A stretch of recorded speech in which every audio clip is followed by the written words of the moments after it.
arrogant, throwing fits, ripping shit, tearing it, imperative. Then I'm killing this mic no matter where I live. These derelict rappers acting the fool, this embarrassing is flagrant. That's the nature of this entertainment, and we can't even change it. Guilty before arraignment, now the system tainted. But when we speak, they all laugh at us. And y'all wonder why I'm lacking trust. Try to fight a giant with attorneys that can back them up. That's church versus science, both sides start acting up. I'm late on my assignment, hopping up a mile high, climbing, obviously never silent. New alignment, I'm defiant, cannot describe it. Used to describe it as a young graffiti artist. Before the beard, I always got carded. At every bar, even though my bar's been the hardest. The scars on my face, and I ain't always been the smartest. But I'll show you where my heart is. I said I'll show you where my heart is.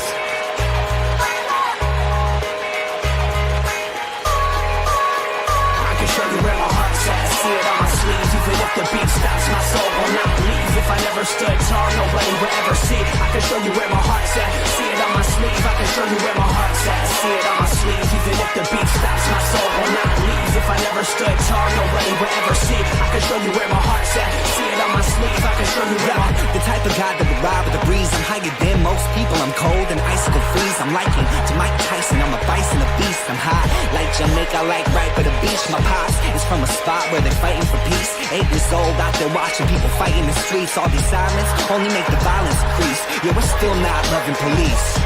It's that bright young American, nice, dumb, arrogant. Tight on a mic, but he might need a therapist. Heart full of kerosene, head full of fairy tales. Said that you're my homie, you don't know me, but I know you very well. Roll back on some West Coast shit. This whole track is wetter than your dress code kiss. About to hit the track, running on some retro fit. I guess I'll lit, I guess I'll bitch, now let's go.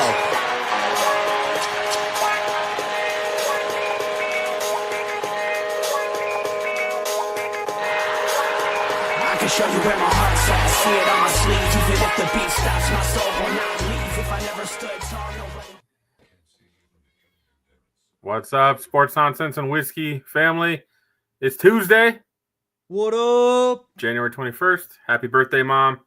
Cheers. Man, good to be back. Good to be back. What a great weekend. Sports. Awesome. We were cold weather. We were kind of hunkered in. It was cold. We got tons of good sports. I'm not built for cold. When it's negative, Robert doesn't go anywhere. I stay inside. So that's what I did and played games and watched sports, and it was a lovely weekend and caught up on all things nerd. So it was great. All things nerd. Okay. Yeah. Well, tell me about that, Robert. What do we have going on in the nerd world? Well, Pinky, specifically Caleb, we love you. Hopefully you'll be joining us here this evening. So cheers to you, my man. But you're not here, so that gives Pinky and I the perfect opportunity to discuss something that I don't even know if is on Pinky's radar here. Because in about 2 weeks here, sir, season 3 of Invincible begins. Oh. So I don't know if you've been paying attention to that at all, but that is on the horizon, sir, and I am absolutely over the moon excited about this. I still need to finish season 2. Part 2, I'm assuming, because I know you got through the first part. Okay. Yeah, I gotta get through part 2 of season 2. I hate it when they do that. Just like, I mean, I know why they did it, and that's we can certainly get into that if you want. But no, I'm certainly happy with season 3. They're not going to be doing what they did before. It'll be a whole rollout, so it won't be broken up into pieces. So I am thoroughly excited for season 3 of Invincible. It's going to be awesome. Invincible is great. If you guys haven't watched it, it is, it's animated. And it's raw, boys-esque, boys adjacent, ish. I think it's got some serious undertones. Yes. So this is from the same person who did The Walking Dead. So right, The Walking Dead is a graphic novel. So Image Comics did Invincible. And Invincible is very dark. And this is the season where actually Mark gets his new suit for a period of time. So there's a lot of character development that's going to happen in this season. A lot of things going forward here with this, so I'm very excited. We met a lot of key players in season 2, So Pinky, get through that, and here in a couple of weeks we got When's season it- 3. Are they dropping it all at once? No, they're doing a couple at first. And then it'll be like a week to week, like they do with The Boys. So they'll release 2 or 3 to begin with, and then they'll do the week to week. Looks like we had a friend decide he wants to come and chat. I was gonna say we do have a friend that does want to come and chat, so we'll let's go ahead and bring him on here. What up, Cam? Cam the man, what is up, my brother? Oh, sorry, you caught me faking my nose. It's okay, buddy. It's cold out there. You got to get the dry ones out. You gotta get 'em. Exactly. Don't eat frozen boogers on stream. What's up, buddy? What's up, Cam? Cheers. Hey, we're just talking some nerd stuff for a few minutes before we get into the sports things. We should be talking about, nerd stuff like for a whole show. Like we did that one show. Yeah. Hey, That was a good show. you know where to find me? I'm more than ready. My question for Robert, because we did have this conversation on our nerd show. How do you feel about the How to Train Your Dragon trailer or the movie now that you've seen more? It has potential. I mean, He hesitated, Pinky. He did. I'm still not. I personally to think hate How it. to Train Your Dragon. I do, because How to Train Your Dragon is already a perfect movie. Like, I don't know why you would want to remake it after such a short period of time. Money. I get it, money, sure, but like, come on, there's better ideas and other things out there that other people want. I just look, feel like this isn't anything that's Well, worth. Like, I'm going to excited see. for a live action Toothless. Okay, Toothless He looks is my guy. real- He looks the same as in the cartoon. So like, what's the like? You're More not Toothless making is much not of a an bad thing. argument here. More Toothless is not a bad thing, Robert. That's all I'm saying. He's But- cute, but like, do we need like? But why? You know what I would want a Okay, more Robert. a more consistent live action Game of Thrones series with dragons. I'm just saying, instead of Why? waiting 2 to 3 You years. say why, but why not? No, Why not? no. More is better. Give me more. Give me I more. mean, I'm sorry, we got a live action Mulan and it didn't have Mushu, and like Okay. it sucked. mistakes were made. Okay, This- like you gotta have Mushu. Like Mushu makes Mulan. I know there was other things about female empowerment and I think they did. I thought they did that really Like, well. The Like- new Snow White movie, I won't go see it. Because there's like, she's so independent. I'm like, that's not what Snow White is. Right. no. When did that one already come out? I don't remember. No, No. it's coming here Oh, okay. soon. Come on. And I'm I was actually like, going to be clicking the block button on Disney Plus if there is such a thing. I'm just not going to see it. That's it. I haven't. There are some live action I still haven't seen and won't see because I just don't care. Like That's Lilo fair. and Stitch. We don't need a live action Lilo and Stitch. Maybe It's we kind of do. creepy. Maybe we do. No, we don't. Well, Maybe. I really And, like I that's mean, that's we're one getting- of my we're- movies too. My I kids I just love want Lilo and to. Stitch. I just want to point out here, like where we've gotten to with this thinking is we have now put one of the most gigantic people in the current living world in a bodysuit to make him bigger. Why do we need to put The Rock in the bodysuit to play Maui? Like that's a little ridiculous for a live action movie. Like That's we a little don't- ridiculous. We, He's we big don't enough. need to do that. what can I say? But you're welcome. No, Cam. Cheers The to fact Cam. that Cam. that was one of the main talking points of the Netflix debut of Monday Night Raw was his Maui call was pretty sad. That's all I will say. That was The Rock marketing this movie, man. I mean, Moana 2's already made $1 billion internationally. He doesn't need to do anything more. Like, let's get back to wrestling and be a big dog here, and let's He, not. he had a lot of let's money move though on. come through from the really good movie that was Black Adam too. So I don't know what universe you're living in, Cam, but sure. yeah, that was a turd. Oh, hey, wait, No. Henry Cavill's back as Superman? Just kidding. The Don't get me Cavalrine. Don't The get- don't get- Cavalrine. Don't get me excited, Robert. You say something like that, it gets me all excited. I will- Cavill and Superman just I had will me, say man. though, James Gunn might have cooked. Like he might have cooked with this with this Superman trailer. I mean, look pretty Creature good. Commandos was awesome, and that to be starting the new DC verse was great. And for some of these characters to be taken into Superman and other things coming soon, I'm all for it.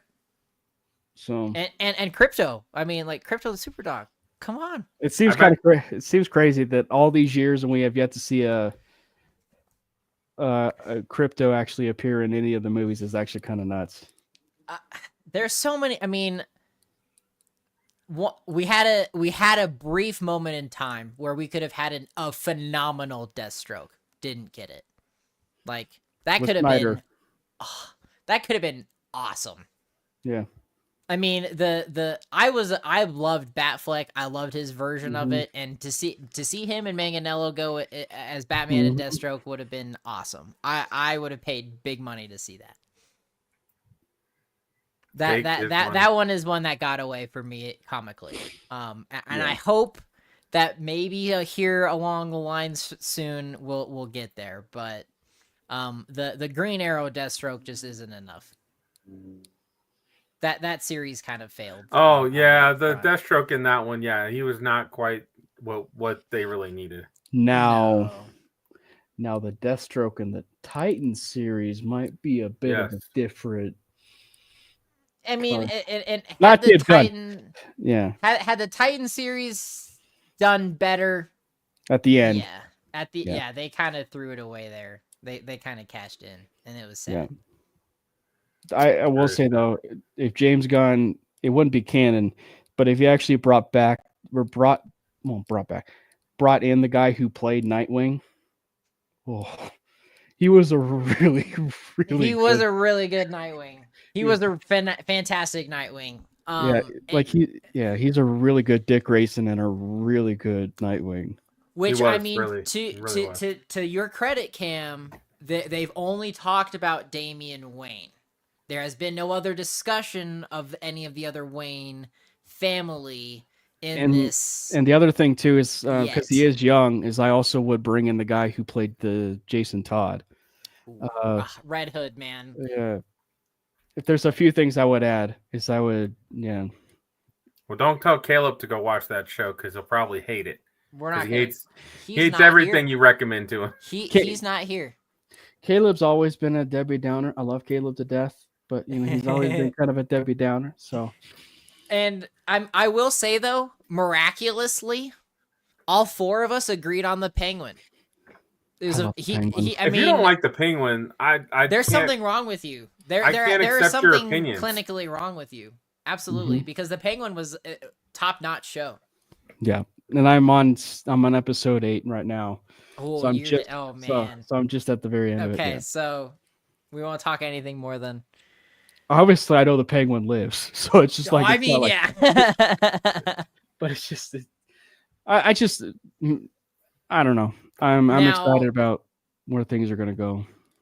Now, we specifically, I believe Pinky needed another week so it'll be in 2 weeks when we talk about it. But spoiler free, Cam, did you finish the Skeleton Crew yet? No, I heard. What I don't understand, it must have just been Acolyte fans, but I want to know why the fan reviews were so terrible. Because I don't know why they're terrible at all. It was a great show.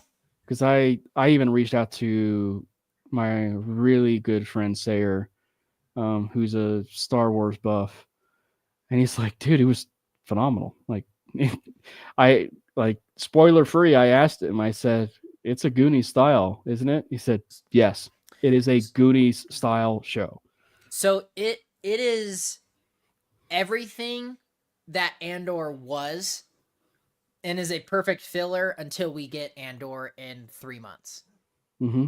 It's that perfect, it's not anything Skywalker saga related. There's nothing really attaching it to the major universe. It's great. Mm-hmm. It doesn't have to go anywhere from here. It was just fun, and it was perfect. It's okay. It is perfect. And our catharsis is going to hit, when we get Natalie Portman in season 2. Yes, that was going to be one of the main nerd things I was going to talk about this evening with Pinky, since I know we didn't talk about it before, is Ahsoka season 2 is ramping up very quickly. So Pinky, to catch you up, I know I briefly mentioned it in the chat. The Hound from Game of Right. Thrones will be Mhm. taking over for Ray Stevenson, and there has been Really good heavy, major talks in the last 48 hours of Natalie Portman returning as Padme in Ahsoka season 2. And there's already big discussions of Hayden Christensen and the young I can't remember her name, but the young actress who played the young Ahsoka in the Ahsoka season 1 will also be returning and have major roles. And what else am I missing? Ewan McGregor coming back. Oh yeah, Ewan McGregor coming back to be Obi-Wan in that, and brief flashbacks with that too. Mm-hmm. Really leaning into the Clone Wars arcs and Rebels arcs. So there's a lot to go from there. So we might be getting some Freddie Prinze Jr. Kanan. Yes.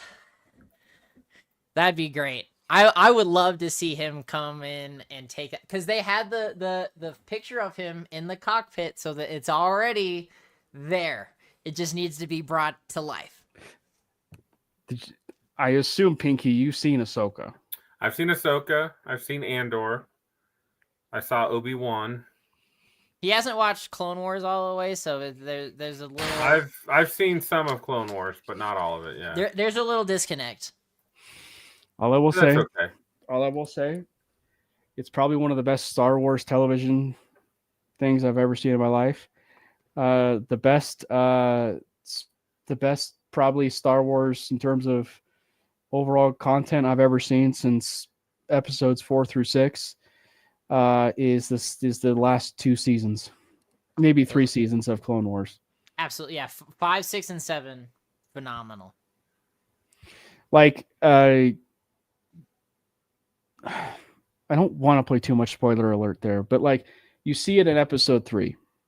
So like Pinky, like in episode 3, right? When you see, when you actually see Yoda make mention to Obi-Wan at the very end of, Padme's death, and he actually makes mention of Qui-Gon and reaching the Force realm and talking to a Force ghost and stuff like that. Like, when that happens at the very end of 3. yeah, that starts to unfold about how Yoda gets there.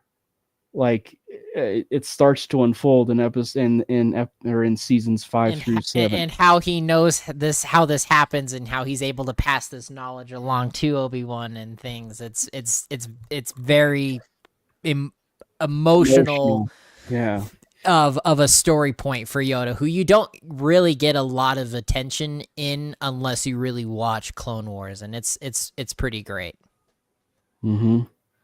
Can't beat that. So no, that's phenomenal. I'm super excited for that. That was one of the big things I was going to talk about tonight, Cam, actually, was Natalie Portman making her return to the Star Wars universe, which, if she does, yes. Which probably I can't say that enough. Which probably means we're going to be getting, the world between worlds again. There has to be something here that's gonna, and which probably means that I need a Obi-Wan and Sabine flashback. I'm gonna need it. Yeah. There's a lot to unpack with what's happening there. And there was a big actual confirmation for the I shouldn't say confirmation, but rumor for the main antagonist in the Mandalorian movie was going to be one of the bounty hunters from the Clone Wars as well, with the samurai hat. Cad. He's gonna Cad. No, not Cad. What's his name? Good Lord, Robert, get your facts. Dude, there's so many. Yeah, it's good to be on with you guys. It's been too long. Been a little while, Cam. You're always welcome, my friend. Embo is his name. What kind of name is that? It sounds like they ran out of names. It's a Star Wars name, Pinky. It is a Star Wars name. Something gross. They can do better. Did you? I mean, not that you have gotten any further in it since the finale was last week, but Jude Law's character's name in Skeleton Crew is pretty bad. No, not that it's pretty bad. It's awful. However, they do play on a few things in it, which unless you're like a super nerd like myself, there's a couple of names in there that actually have some pretty good Star Wars lore to it. I don't know if you would go as far back as Shadow of the Empire for N64. If you catch it, I think it's in the episode where they're at the hotel or whatever, if you will, the spa. The chick that approaches him is actually the Merida from Brave, if you didn't know that. And then, she addresses him as Dash Rendar, which is the main character in Shadow of the Empire from the N64 game. So, little fun fact with that. So, that was a good one. So, Pinky, just be paying attention for those little things because it's great. I will do that. I do want to get back into Skeleton Crew now that it's over. I'm finishing up Heels right now on Netflix, and then I'll jump over to Skeleton Crew. Let's see, yeah, I finished. Let's see, I finished Skeleton Crew. I finished Creature Commandos, which I don't think anybody else has finished yet. Because Cam, are you watching that at all? Have you even begun it? Okay. Nope. I'm slowly but surely getting caught up on a lot of things in life. Like, I'm officially caught up to Sonic now, to where I'm able to watch Sonic 3 in theaters. I'm finishing Knuckles. I'm finishing Knuckles right now, and then I need to go. Sonic 3. That's one thing. That's one thing I will say is, like, I don't have what is it? Paramount Plus, so I'm not able to watch like Knuckles. But that's the thing with Sonic. Let's connect afterwards. But like, that's the thing with Sonic though, is it's really easy for me to, put things together. Like, I will say though, it took me until the second Sonic movie for me to finally put it together that they were in Green Hills, and it's finally dawned on me why it was named Green Hills. Like, I kid you not. No way. And I was like, wait a minute. This is Green Hill. Because, like, you played the Sonic video game, it goes Green Hills Zone 1. Yeah, Zone 2, exactly. So it took me until the second Sonic film. I was today years old. Yeah.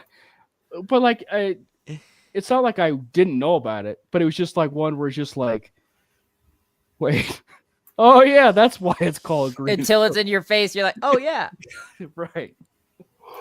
That's hilarious. No, Sonic is great. No, definitely probably one of the best video game adaptations that's out there, if not the best. Yeah, for sure. If not the best. One of Pinky and I's coworkers, Fritchie, shout out to Fritchie. That's one of his like main things. Like, Star Wars is my thing. Sonic is his. Like, that's his main. By the way, speaking of video games with Big Mike in the chat, we should all slander Elden Ring. Why? I haven't played that. I like. What's wrong with Elden Ring? It's a fantastic game. I mean, I like Skyrim. I heard Elden Ring's kind of like Skyrim. So no, it's not. No, Skyrim is peaceful. I'm just saying, like, with Big Mike here, we should just totally, just absolutely, just greatest. Yeah, no, it is. We should just slander it. Like, talk about how it's trash. Like, how Batman Arkham Knight is actually way better than Elden Ring. I actually recently beat that game. Phenomenal game. Like, for the first time, all the way through 100%ed it. Fantastic game. That I was very impressed. Jeez, 1,000 hours in Elden Ring. Holy crap! You can never get those back, Big Mike. He's Hey, fun. You know, Pinky, I take offense to that because the amount of hours I have in some games is unholy. yes, and you're an adult now, and you pay taxes, and you should probably put. And I like to time stay and home effort and into enjoy the things that I pay for. You'll have to game with Big Mike, but it's fun to play with him. I've not played Elden Ring with him, but I mean, like he's fun to play video games with. But Yeah, Big Mike, let's link up because there's the new Elden Ring game that's coming out where it's open world stuff. So Yeah. I love to get down on it. yeah, obviously the one that I just started was Marvel Rivals. Yo, Cam, let's play. Yeah, Moon Knight's my main. Can we please? Let's do this. It's great. Are Look you at playing on Pinky. PlayStation? Look at Pinky. He's literally He's just like, so disconnected because he can't hang. He's like, I don't have I any new consoles, guys. I don't have any new consoles. like so I I'm can't too. play. He's like I'm too stuck on Game Boy Advance SP, man. I don't have Six that. generations ago. No, he's on an Xbox One S, I think.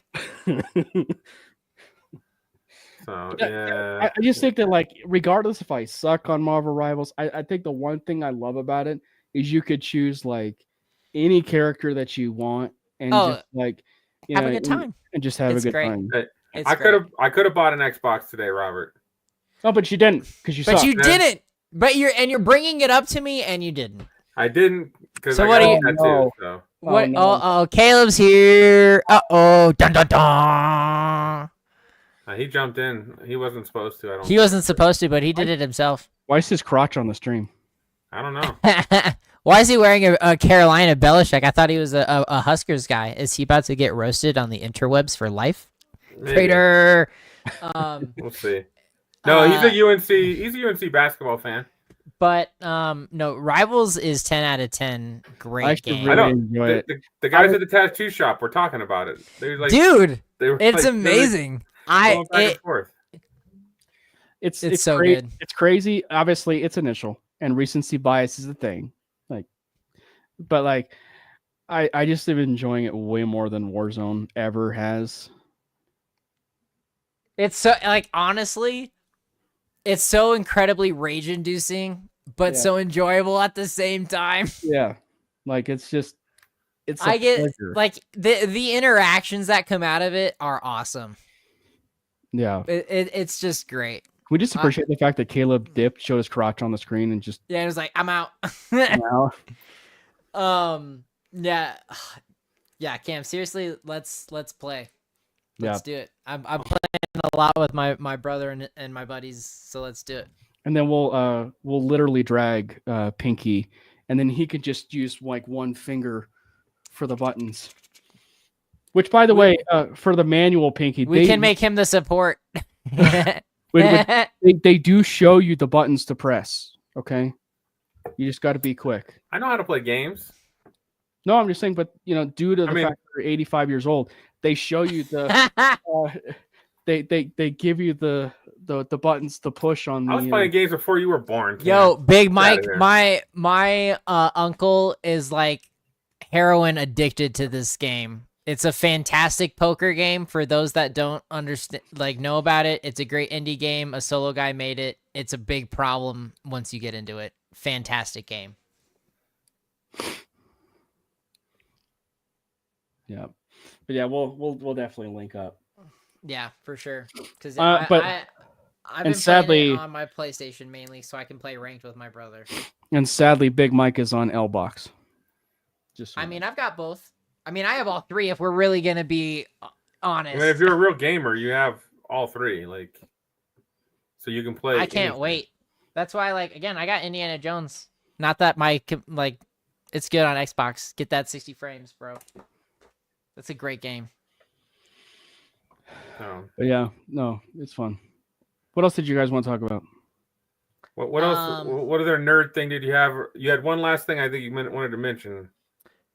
So last nerd thing that I wanted to talk about was Pinky. This was I can't recall if this was a show you had gotten into, but when our coworker Ashley was with us, this was a show she was heavily getting into, and that was Yellow Jackets. That is Mm. also making its return for season 3, which I couldn't remember if you had gotten into that or not, but Now I've heard of Yellow Jackets, but had not gotten into it. it's a great show. It's creepy. It's Lord of the Flies meets a high school girls soccer team. So you take it from there. It's very creepy, very trippy. It's an excellent show. Hot Girls? It's a past and present timelines of a show. So it's got Christina Ricci. A lot of the big 80s actresses play the present people. And some of the younger ones are more of recent horror. So like Juliette Lewis, Christina Ricci, Melanie Linsky are some of the main present characters that are more renowned. The main actress in Fallout, she plays a role. Oh, I like her. Yeah, she's fantastic. She's cute. What's wrong, what are Cam? you laughing at, Cam? No, it just was that so random. So that's how she's memorable, because she's kind of cute. And she played the fish out of water character really well in Fallout. I enjoyed her portrayal. And she was also one of the main voice actresses in Arcane. Mike's an all-star. Thanks, Mike. Yeah. I appreciate that. Yeah, I love Big Mike. But yeah, so Big Mike, I play on PlayStation, so it's cross-platform. Let's definitely link up and let's do it. Yeah. Sadly, he does not live in Colorado. He lives way too far on the East Coast, though. Just FYI. I mean, that's okay. Time is but a human construct anyway. Robert's 28 years old, so he can play video games. I have and then get up and nothing go to but work in the time morning, on my like- life. Yeah. What he's trying to say is that's code for soon to be unemployed. I'm kidding. Whoa, easy. I am one of the top performing people, sir. I could die tomorrow and my boss would be like, okay, you're covered until March. It's fine. I love you, Robert. Oh, good, Cam. I love you too. No, that was funny. Yeah, do better suck less, Robert, or you're out. I'm doing what I can, man. I'm doing what I can. Oh. But yeah, so I mean that was really the last thing that I had. I guess the last thing is the Batman Caped Crusader from Amazon is getting a season 2 officially, so that's pretty exciting. Cool. I did enjoy that. You know, it was interesting. I saw that like when it first came out. It was a different portrayal, but I really liked what they did. Do I like love it in terms of like the canon style? Not necessarily, because they twisted some things a little bit. Like they made Oswald Cobblepot a woman, specifically, and it's in the 1940s, so it was a little weird. But what I loved the most, there's two things I love the most, which carried it: the noir style and the guy who actually voiced Batman.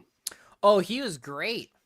That might have been the best voiced guy who played Batman. Maybe. But that was really darn good. I mean, he was great, but I mean, Kevin Conroy. No. I'm saying like that was. I'm not saying he was better. Okay. I'm just saying like that was like probably the best animated performance since him. Which honestly, like, if you were to really look at this guy's history, he's a nobody. Mm-hmm. He really is his most notable role was like a nobody in Battleship. That and he was in American Horror Story for something. Not that it matters, but yeah. Pretty much a virtual nobody, and probably was one of the best Batmans that's been around. I mean, because they tried out Jensen Ackles from Supernatural, and he was okay, but not great. This guy was far better. I really enjoyed his voice and portrayal of Batman. Yes. I didn't see it. I like Batman, but I didn't see it. So Pinky, it's on Prime. I know you have Prime. It's like 8 episodes. They're like 30 minutes. I do have Prime. Get through it It's- at work, my man. I mean, like it's like your kids can watch this. Come on, let's get through it. I No mean, excuses. Do it's- better, suck less. Do better, suck less. Football season is almost over. I have a lot more time to watch shows once football season. I is mean, over. it's practically over outside of the weekend, so like you got time.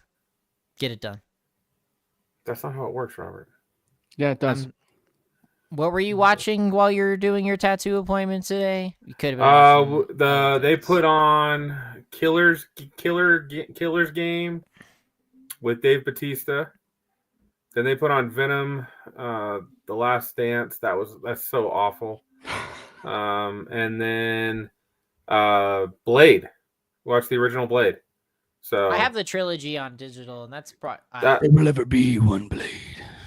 it was Blade that is was fun. coming soon to Rivals. Mm-hmm. Yeah, buddy. I can't wait for that game from Bethesda to come out too. But that's a conversation for another day. Yeah. Yeah. all right. Those are great. Let's talk some college basketball. Pinky, Rock Chalk, what's going on? They're just doing what they do. They like to take it easy until they get to the tournament, and then they like to break my heart when they make it to the tournament. So we're in the normal cycle. So Okay. right, they're still good. They've lost a couple games that they lost the 2 close games they should have won, and then they've gotten whooped by some teams that usually play them really well. Iowa State always beats Kansas State or Kansas. They play twice a year. They usually split. So it is what it is. I mean, they're 4-2 in their conference.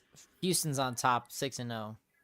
They're going to be in the tournament though, so like it doesn't. Well, I mean, really yeah, matter. they'll make. Hi, tournament, Caleb. but- Oh, hi, Caleb. Did he? I don't see him. What happened? Oh, he put a comment there. He Oh. put a comment here. No, he's talking about Duke. Let's and hurry up. Let's hurry up. I can't listen to his Hey, horse Pinky, shit some Pinky, more, I so just, I mean, let's hurry up through the horse shit that you just have to deal with is the fact that Sparty is ranked above you, sir, and you have to deal with that fact for for a now. little bit. For now. So I mean, but we did beat Sparty, so I mean. Yes, but that. we're on an 11 win streak right Right. now. Duke. Now that UConn lost the other night, Duke and Michigan State have not lost since Thanksgiving. Hey, Michigan State's lost twice, and one of them was to Kansas. So eat it. Future Thunder. And it was just by a few points. So it'll be coming, Pinky. Don't worry. Dude, I'm excited. If they get It'll Cooper be a Flag good to team tournament. up with Chet and Shea, oh, that'd be just nasty. We can't. Let's not even talk like that, Cam. What? Why not? That's the whole point of this. Let's talk about it. Oh, Come man. on. The Thunder's good enough. They don't need him. We don't need him. Let some other poverty franchise have him. You may want to fix your TV in the back there, Robert. I think I the see Hornets that. need him. Probably because the game's over. I've got too many The Nuggets points. game has started. The Knicks game is over. Yes. So let's go Nugs. Yeah, Robert, be happy about Michigan State based on how they're playing. I'm They're super going to be happy. in the tournament. I mean, they make the tournament almost every year. I can't recall a year that they haven't, so I'm pretty excited. I mean, Tom Izzo's I just doing can't good. remember them doing anything recently in the tournament. No, recently in like the last 10 years, they've been absolute garbage. So, I mean, the only monumentous thing that I can say, and I mean, it's really not saying much, was that Draymond Green, was probably one of the best Michigan State players there in the last decade, and that might be pushing it a little bit. But not that he's done much for sure. his NBA career, being the dickhead that he is. But that's a conversation Whoa. for another day. You meant to say champion that he is Dickhead, yes. on a all-time dynasty team is what you meant to say. He's not wrong. I mean, you're not wrong. But he's a dickhead. He has some character flaws, okay? Major character flaws. So he would have been great on the Pistons in the 80s, right? He'd Sure. have fit in great. With Rodman? Yeah. Him and Rodman would have like literally choke slammed people Dude, that would have been awesome. Blows mine. Oh! I shouldn't do that. Oh god. But otherwise, no. That's a really all. I'm excited. Michigan State's doing well. They haven't really been playing this good in a while. And again, as much as you like to say, yes, they did lose. There was a close game between Kansas and Michigan State when they started. It was a very close game. I really hope they meet again soon, and I'm very curious to see what happens. I take those wins any way I can get them, baby. Mm-hmm. But hey, just know, Caleb, I love you, but that's domination in Caleb's book. I guess that's true. You're. I guess that's true. Just winning is domination. It doesn't matter how you win.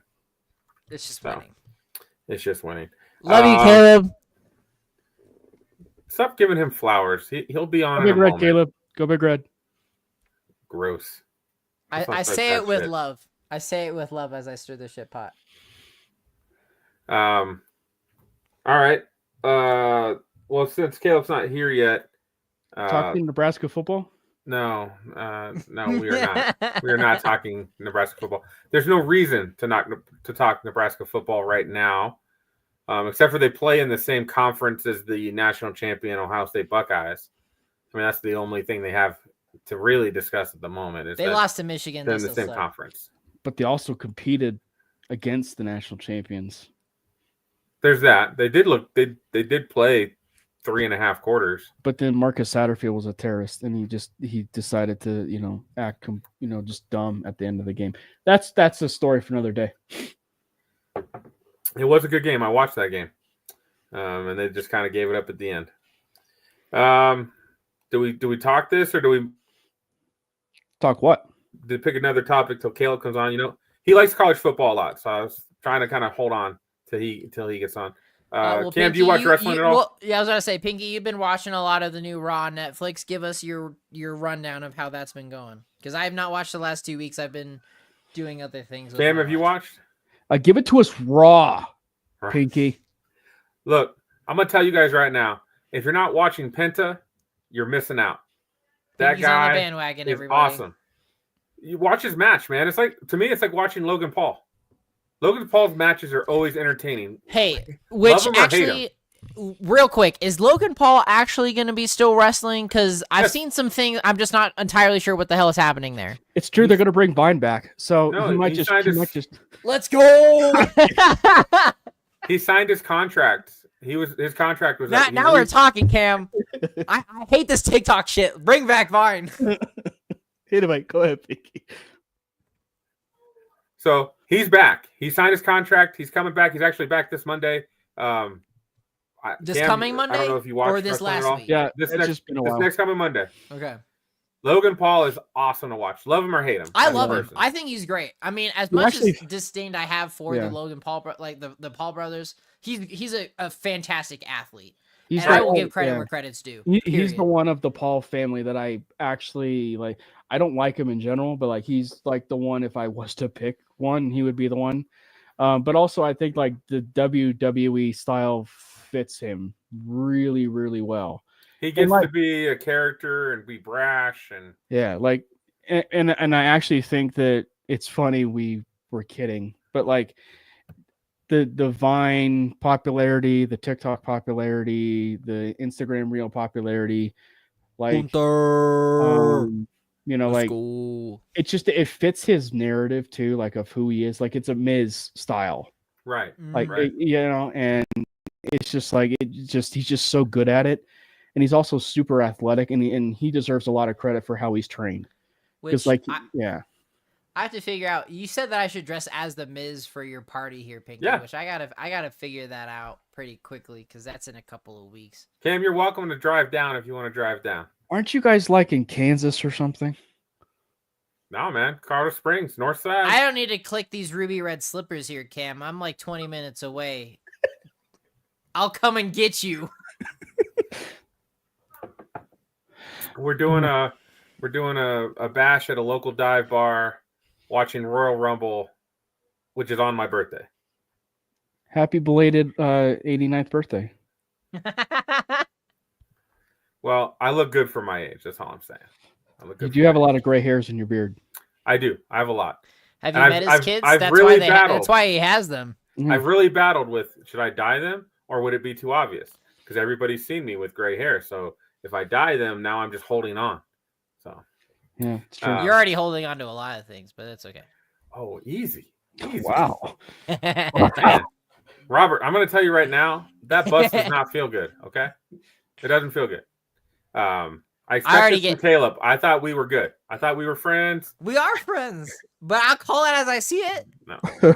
Just The like truth hurts. The truth hurts. Anyways, moving on. Just like I called Robert unemployed. Truth hurts. Penta. I mean, a luchador wrestler that has finally made his way into the WWE after about 10 years. His costume is crazy. Yeah. It's fun. He does some really cool stuff. His two finishing moves his two special moves are pretty fucking cool. One's called the Mexican Destroyer, and then the other one is like the Penta Death Drop or something. It's awesome. Now you say finishing moves, but how many times does it take for it to be a finishing move? His actual, I should say, there's his lead up move, which is the Mexican Destroyer. Okay. And then clarification. He has kind of like he has a form of a blue arrow power bomb kind of slam where he kind of twists. When he hits that, it's done. So his first two matches in the WWE, he hit that move, he pinned, it was done. So those at the moment are two true finishing moves. So look them up, Penta. If you just watch the match, I think they're about 10-minute matches. Totally worth it. This last episode had Seth Rollins and Drew McIntyre. They put on a great show. They normally do. They always put on a great show. Big Mike brought up one of our favorite guys, Gunther. He's really enjoyable to watch.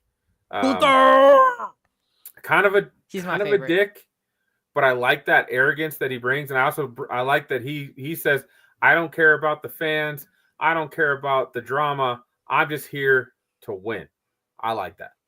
I love that about his character. So, and then I'm excited for Saturday. So they've brought back Saturday night main events now on Peacock, and so last month they had it. This month they have it. It's I think there's about 4 main fights that end up on the card. It's only about 2 hours. It's not too long. But Jey Uso is fighting Gunther. And Jey Uso is probably one of my other favorite fighters to watch right now. Yeet. Every time he comes out, he puts on a great show. Win or lose, it's a great match. It's energetic. It's fun. The crowd gets into it. We went to Raw. I took Robert to Raw back in September. And when he comes out, the crowd is on a whole different level. Oh, that whole Ball Arena was just lit with that. It was awesome. My daughter did not sit down for at least 5 minutes. She was yeeting the whole time. She was just having a good old time.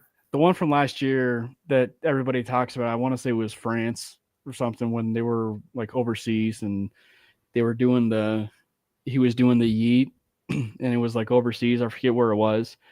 That was probably one of the more iconic things that I can remember specifically with that. Not this week because Pat McAfee was down in Atlanta for the championship game, but the last 2 weeks Pat McAfee now is the main one of the main broadcasters of Raw, and when Jay comes out, he gets up on the desk and he is just going at it, and it just brings a smile to my face. I just love that dude's energy and attitude and just having fun. I love it. Oh, that would have been really cool. Damian Priest is another guy that I really enjoy his matches too. I like him. I like Liv Morgan. Liv Morgan puts on great matches. Love Liv Morgan. Love Liv Morgan. And she's hot too, super hot. Too hot for Dominic. That. I don't even think that makes sense. You know who's not? You know who's not? Cora Jade. Ooh. Yeah. To each their own. Yeah. Cook Bailey. Everybody cooks Bailey though. Bailey had a match with Nia Jax last night too. It was a good match. Nia Jax, unfortunately, just like if she drops that big old butt on you, you're done. I worry about these girls' safety when she drops that big old butt on them. I'm always like, what happened between Nia Jax and Rhea? I heard there was something that happened. Nia Jax at the beginning of the show attacked her in the hallway. Oh, okay.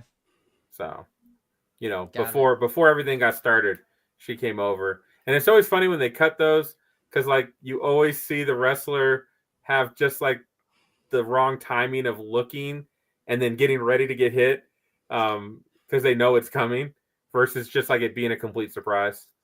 But yeah, they're Nia Jax and Rhea are fighting on This could be a good match. Saturday. Yeah. And Nia Jax is fun to watch. She's really good too.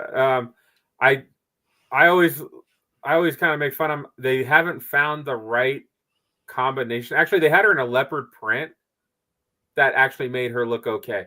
But they always put her in these weird outfits that make her size look even bigger. Like they don't do her any service when it comes to the look of her costume. So, okay, I'm being fashion police on that one, but yeah, Cam, Royal Rumble, February 1st. If you're bored, it's 4:00. Good company bar. I do get bored often. I'll come get you. Okay. No excuses. Good night, Harmon. Good night, Daddy. Oh. God, Caleb's not on yet. I guess we're gonna have to just move on. Yeah, he's lame. Whatever. So he probably fell asleep. I think he sent a message, and his son is struggling going to sleep. Obviously, he doesn't put the fear in his kids like I put in mine. When I put them in bed, they stayed in bed. They knew. What I would do is I would do a lightsaber fight, get them all jacked up. Use all that energy so that by the time they hit the pillow. So, we'll talk about the national championship game. We'll move on. We're not going to wait for him. Notre Dame forgot to show up. That's what happened. I mean, they showed up. They showed up, kinda. They made it interesting at the end. They just they scored with 4 minutes left to make it a 1-score game, and they really didn't get the ball back. So, in the famous words of Ricky Bobby, if you ain't first, you're last. And if you make things interesting for a period of time, you're not going to win a game. Sorry. I mean, they did not deserve to win that game. Not at all. Ohio State showed up to win. I mean, Ohio State was a pretty good favorite, heavy favorite, and I definitely had them winning. So. Wow. Why is Pinky sending me body parts? I was just showing you my tattoo, buddy. I thought you'd enjoy that. Oh. I was just getting worried about, Pinky sending me pictures of body parts. Hey, maybe it's just a probe. Save it for the OnlyFans, buddy. Yeah, I had my jersey on. When I had my jersey off, that's when you need to be worried. Those are the ones you got to be worried about. That's a cool. But you got to be in the special. You got to be in the special circle for those. That's cool though. It's gonna be sweet when it's all done. I like the Wolverine one. I got 2 more sessions to go. So the Wolverine one's cool. I like it. It was good. It took way too long to draw today. It was about 4 hours. Robert needs a tattoo. He needs the Kenyon Martin tattoo. Like with like the lips on his neck. Oh, Robert's gonna get naked. Get naked, Robert. Wait a minute here. We can't quite see it. I'm already. No, but he needs that's like a rock tattoo. He needs like the. You can't quite see it, Robert. You got to take the whole thing off, man. Oh man. No, you're good. We're good. It's okay. There's no. I mean, there might be a few ladies Save it watching. for the OnlyFans, man. Hey, dude, it's all about Feet Finder. Don't have to show my face. Feet Finder. No, yeah. Get the lips. The lip tattoo right over here on the neck.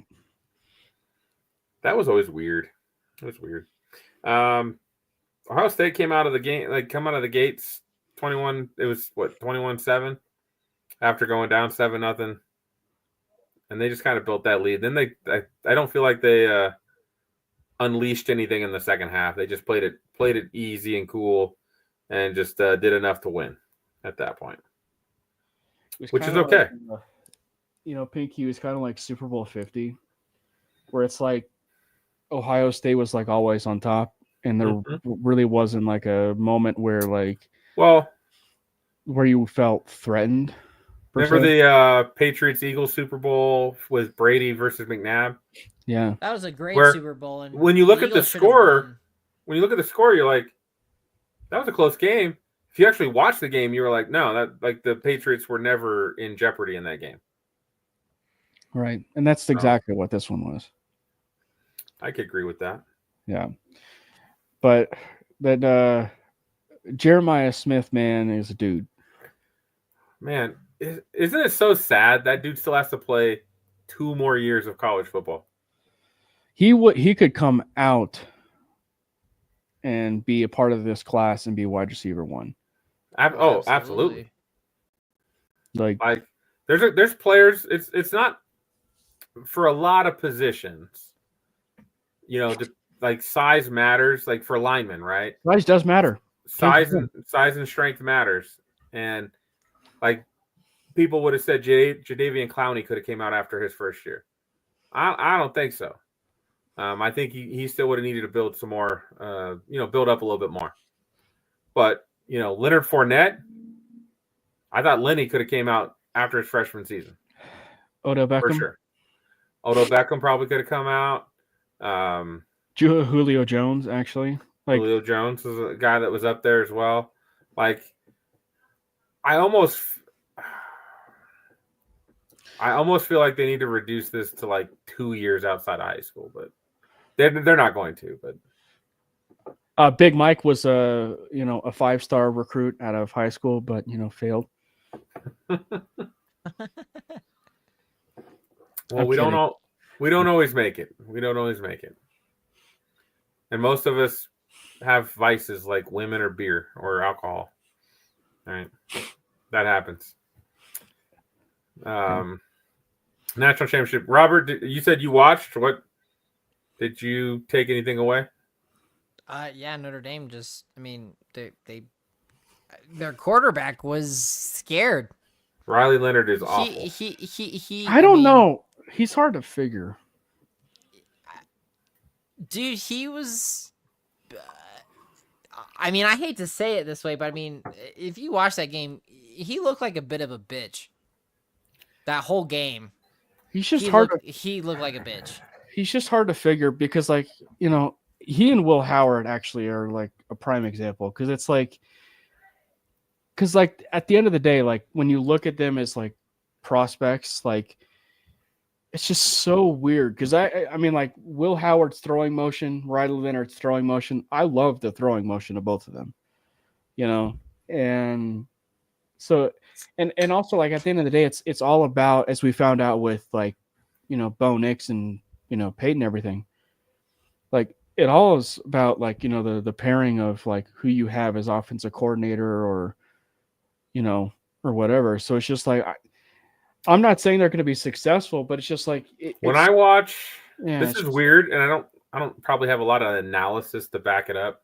When I watch Will Howard, I kind of just see Kyle Orton. He's just way more mobile than Kyle Orton. No. He's more mobile, yes, but like I just like in the pocket, the way he throws the ball, he's just kind of a pretty much a game manager. He runs when he needs to. I just he's going to be a fine backup. You would have been a pro, Big Mike, probably in the AAF, by the way. Which means you're still a pro, Big Mike. Don't let Cam take that from you. You still would have been a pro. But nonetheless, I was still impressed with, the fight of Notre Dame. I think the one thing that I will say, I forget his first name, but the wide receiver Greathouse from Notre Dame. Yes. That dude is a baller. He's had a great game. Aside from the fact he's got like swag and drip from head to toe. But with the leg sleeve, but like he's just he's a great player, and it's such a great last name too. Like for him to be like an elite like player, either in college football and or the NFL, just having the last name Greathouse, it just feels like he's made to be like an elite, A great house. yeah, an elite player. A house Yeah, of greatness. I don't know his status. Is he a senior, junior, coming out? He's eligible, I think, in 2026. Okay, so he's still got 2 years. Yeah. Okay. And Notre Dame's got some pretty decent dudes, even though on defense too. Right. Xavier Watts, Riley Mills, Jack Heiser. Right. Those guys. I mean, those guys.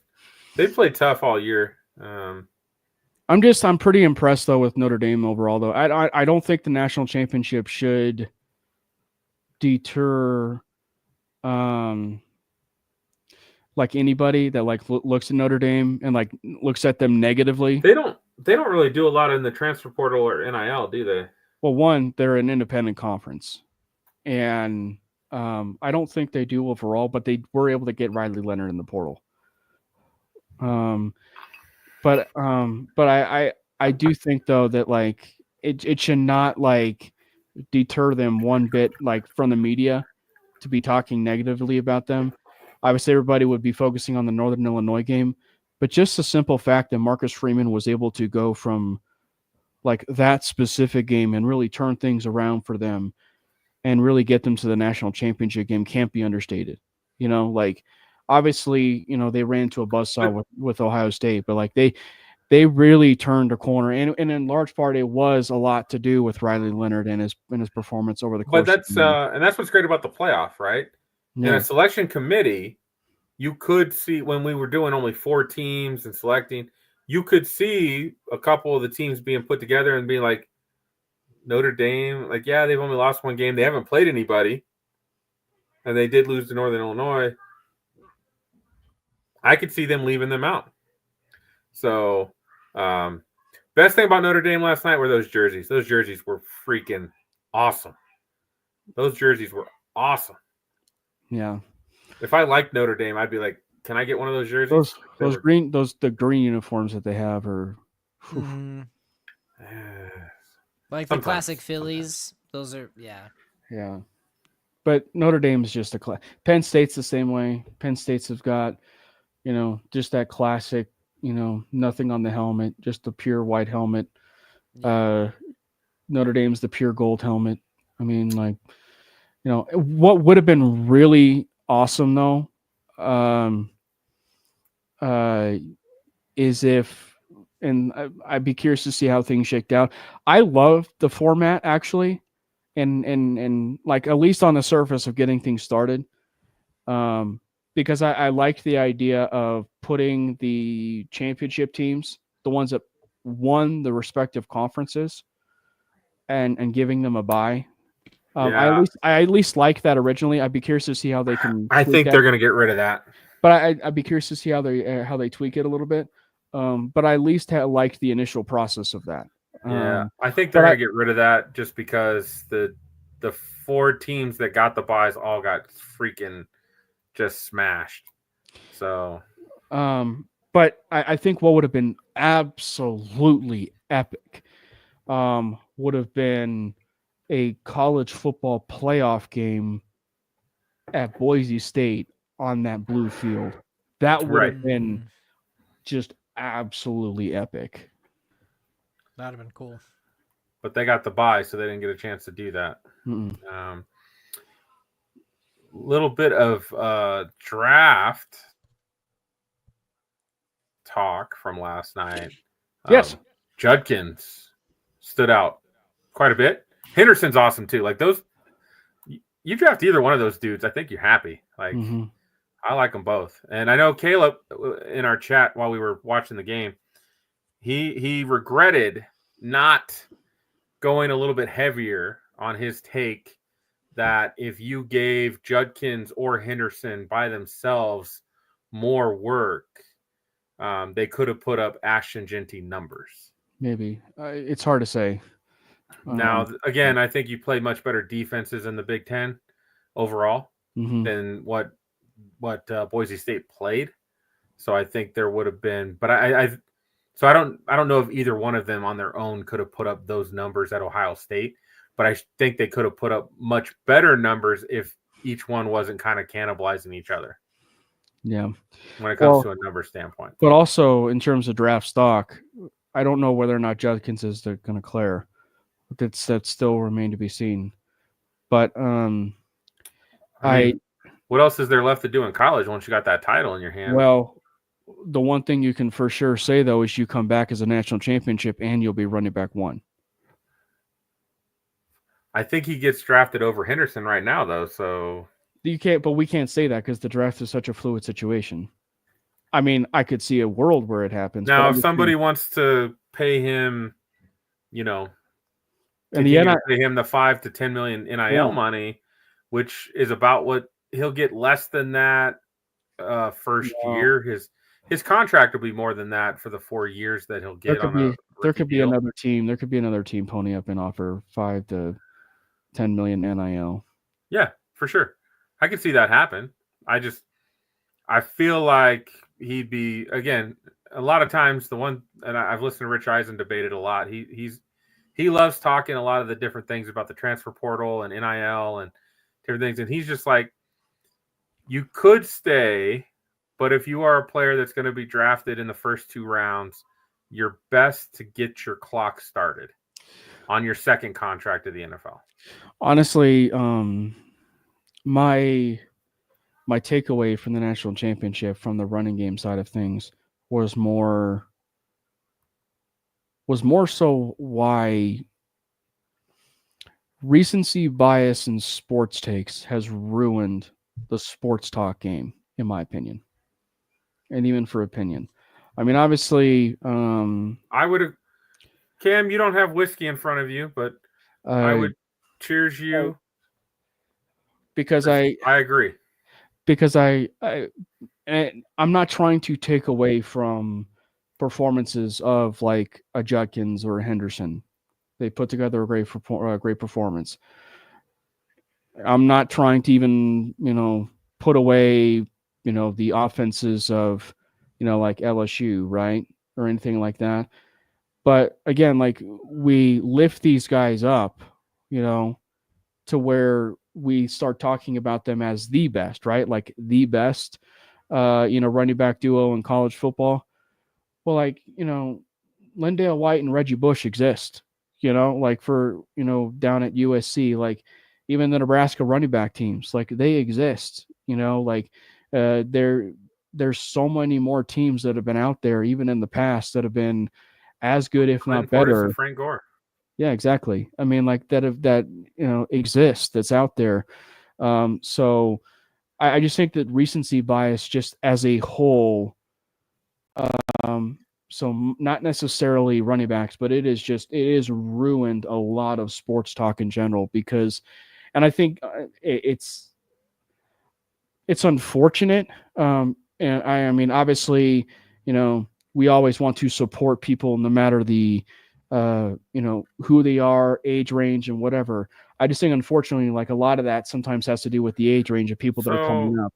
Yeah. Would you agree that a lot of media podcasters are not quite the historians of the game as other people might be?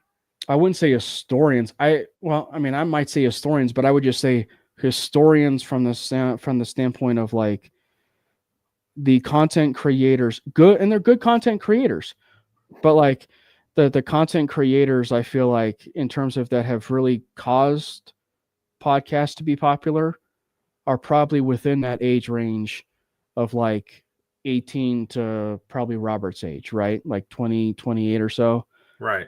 And so it's just like, and it's caused it to be so much more popular, that they start talking things up in relative of, like a current state, in the form of like, a Judkins and a Henderson or, and stuff like that, or like the Jefferson and, Jamar Chase, which I mean, still like Jamar Chase and Justin Jefferson put together a phenomenal. Dude, that LSU year, man, Burrow and Jefferson, Clyde Edwards-Helaire, Which it sucks that Jefferson keeps getting the shaft when they get to the playoffs. Yeah. I like. I feel so bad for the Vikings, man. Like as a Lions lover, like, and I get there our rivals and everything, but it just sucks to see the Vikings just implode. But anyway, just a bunny trail, important bunny trail that I had to. I do think a lot of sports takes are made with recency bias in mind, for sure. Yeah. And I try my best to not do that. Again, like when I have conversations about the greatest basketball player of all time, I watched Jordan. Mm-hmm. I watched Jordan do things I've never seen LeBron do. I fully believe Jordan would put up 40 a night every night in this NBA, where you can't hand check him, you can't hit him. He can pretty much go anywhere he wants. And the fact that the three-pointer is kind of a primary weapon in today's game, you don't think he would have sat and learned how to shoot 40, 50% from three? I think he would have. And it's not and he's not the only one either. You look at just the entire era of like the 90s, the 80s, the 70s, when it was a physical brand of basketball. Like just the Detroit Pistons, right? They they beat you up. They beat. You look at it now. I mean, like, obviously, a lot of you can't sneeze. You can't sneeze on LeBron without them calling a foul. But I think that still that physicality, and even Isaiah Thomas and Joe Dumars, I still feel like they would even cook in this day and age because of the ability to be free form and as a point guard and everything. So I don't know. I just think that just overall. So there's just things like that where, I know Genty had a really, really great season. I still say Barry Sanders had the best season of all time. Like that dude, like what he did, 38 touchdowns. Eddie George too. Like Eddie George had a great year too. Yeah. Reggie Bush. Mm-hmm. There's been a lot of great college, LaDainian Tomlinson, Marshall Falk had a great year at San Diego State. Mm-hmm. And so, again, I think you make a great valid point there. But any other college football thoughts? I know I think the 12-team playoff was a success. With stuff to build on. I think there may be some tweaks. Maybe you don't give the championship teams a bye. You said you kind of like that. I think it's kind of cool. Although, like, are you saying it's SEC, ACC, Big Ten, Pac-12? Like, which conferences get that bye? Right? Yeah, and I think that's like where you would have to figure it out is. I think you'd probably would have to run with your big four. Obviously, I hate it because I think the Mountain West gets, crapped on. Because, it's the Broncos Bengals argument, right? Like the Broncos, deserve to go in simply because of record. The Bengals did not,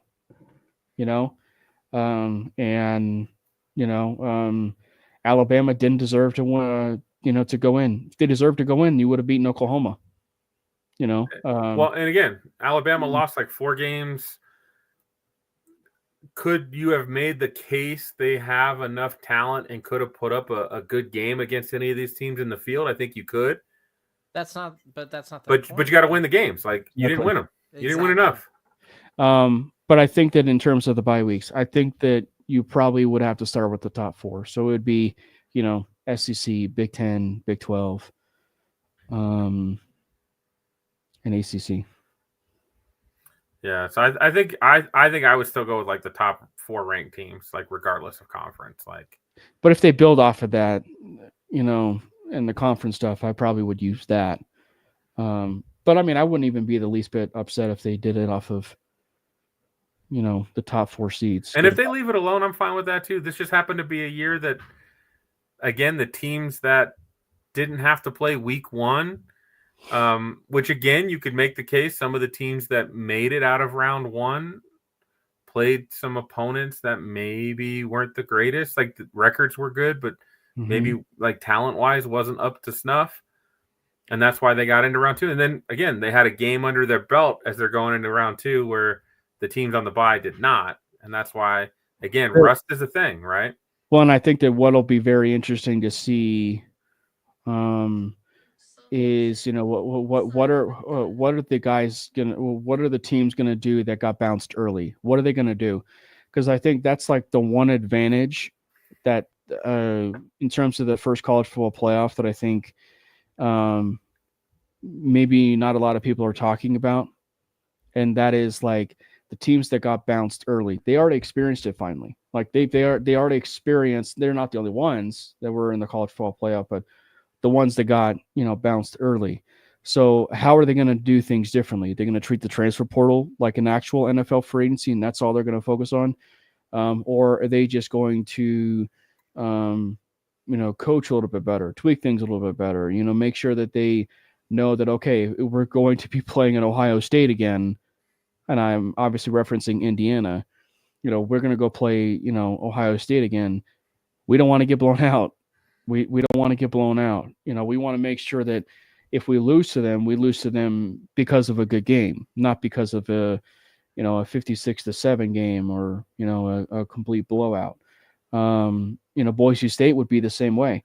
Genty had a phenomenal season, but how can we become a little bit more of a complete team? You know, how can we take that next step as more of a complete team instead of just being this run heavy, you know, type of offense that is just solely centered around the running back, right? So, and then, you know, and then you go to some other teams down the line, and, you know, and so it just, I think it's going to be an interesting one to follow for those teams that got bounced early. I tell you, I think I've heard you on the 5280 podcast talk about Dion. It kind of looks like he's staying put from the looks of it. I don't think I was in the minority on the show last week when we talked about it. I don't think he'll be a great NFL head coach, in my opinion. I was in the minority. The other guys think he'd be awesome. I just don't think he would. I didn't agree with that. I agreed with you. Oh, okay. I wasn't sure. Yeah, no, I wasn't sure.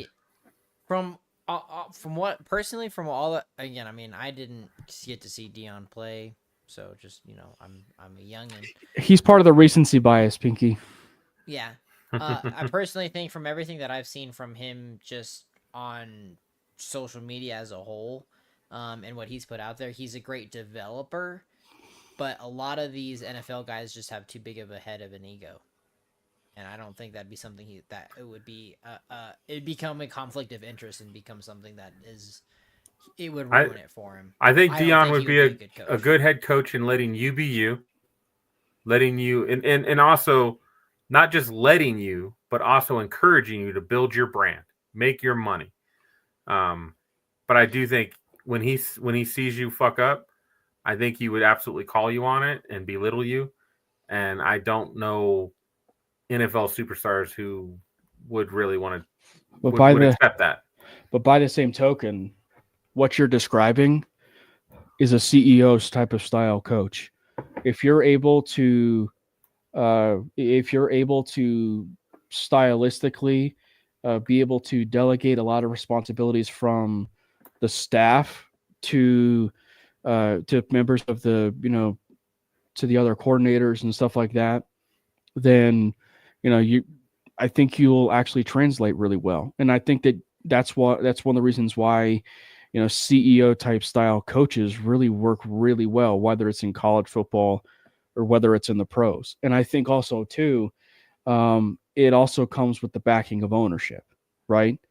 And I think that's at least one of the reasons why I thought that the Cowboys job was really intriguing, regardless of Jerry Jones.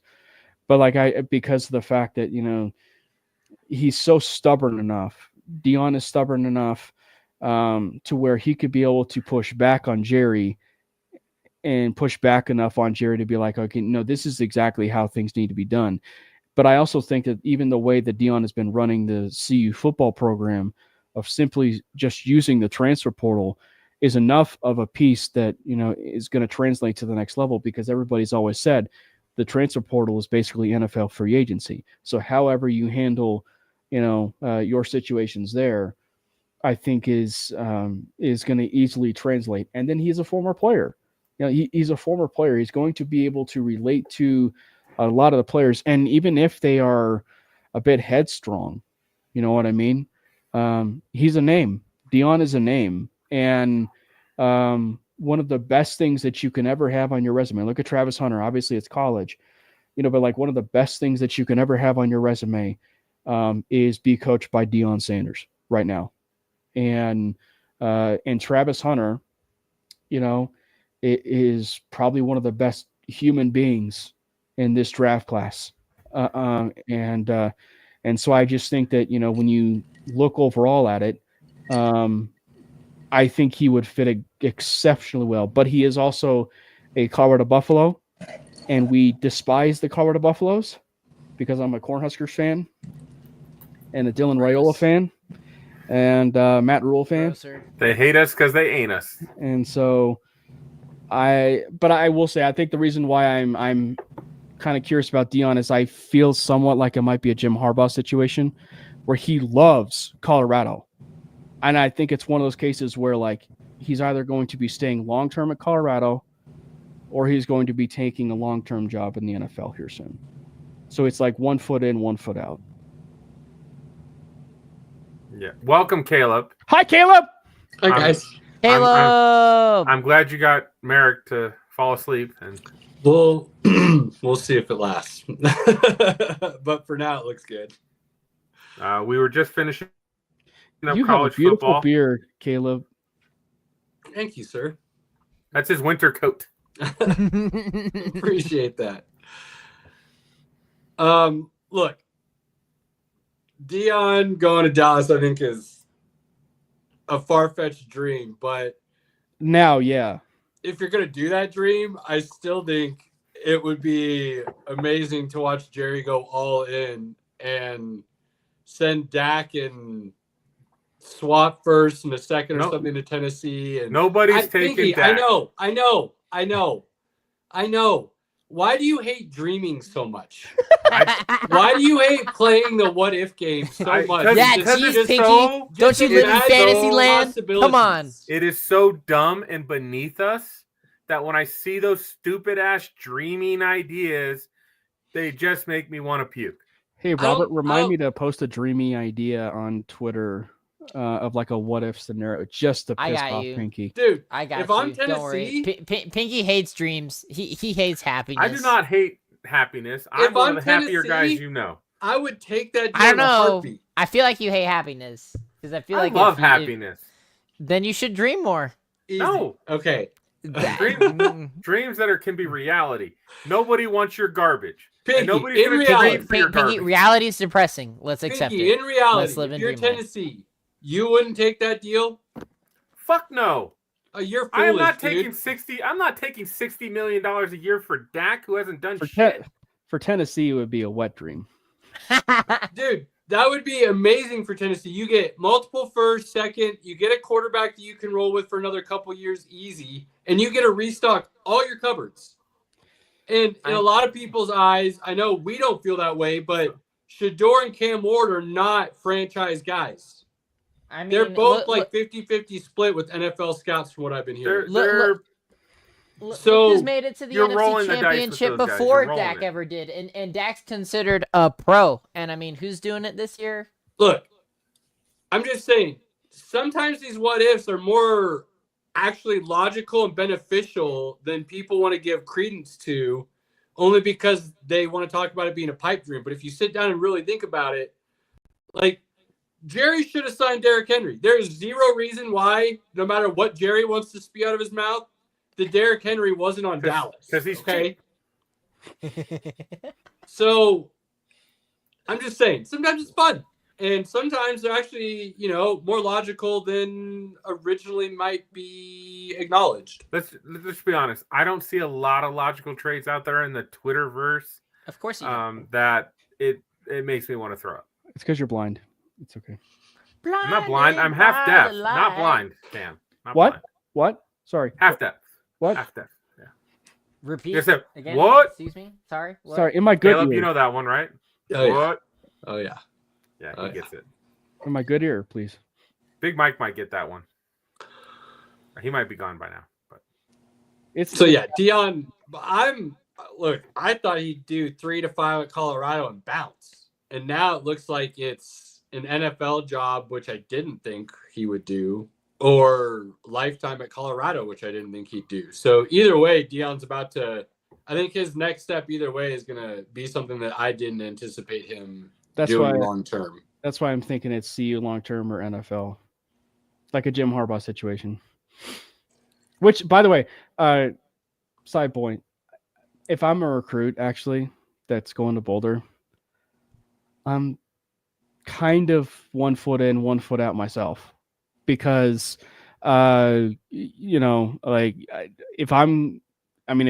phenomenal to be recruited by Dion, but if I'm going to a school, it's one of my gripes with the transfer portal in general.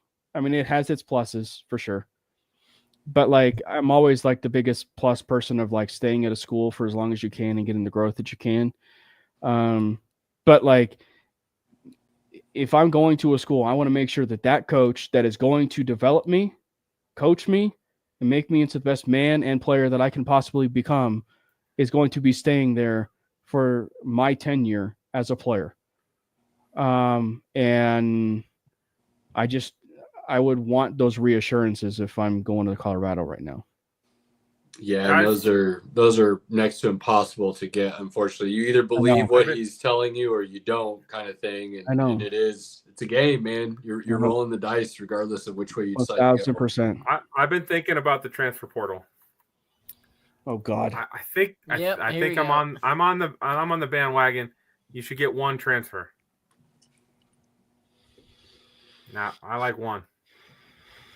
Transfers, up to 3 transfers and 5 years of eligibility flat. The reason I say 3 is because, like what Cam was just saying, coaches can bounce so often and so much after one successful season that if you're really there for that coach and that system and then they bounce, you should be allowed to then either A, leave with them, or B, go to another system that's going to fit what you wanted to do if the new coach coming in isn't. The problem I have with it right now is it's literally if I have a good year now, I can transfer and get money from the next school. Have another good year, transfer again, and get more money from the next school, and then transfer again. Yep. I don't like that. I think that actually ruins some of the college game of like having a player for a little while. Like with the transfer portal going the way it is, and it's a way to improve your team. It's a way to get guys to kind of move around a little bit. But in the day, like now you've got guys like you're like, who the hell's this guy? Oh, he transferred from another school. Who's this guy? Oh, he transferred from another school. Oh, wait, this guy was really good for me. He had this 1 year and then he transferred again. It's with guys transferring for bigger dollars and cents. So you change that on the back end, and you limit the way NIL is able to be doled out and what schools are able to pay, and you put basically salary caps and whatnot, if you will, on it. And then if a player can get more outside of the school and what they're able to do, or however you want to set up the collective. Look, the NCAA came out with some big news that they're going to follow what the Board of Education stated.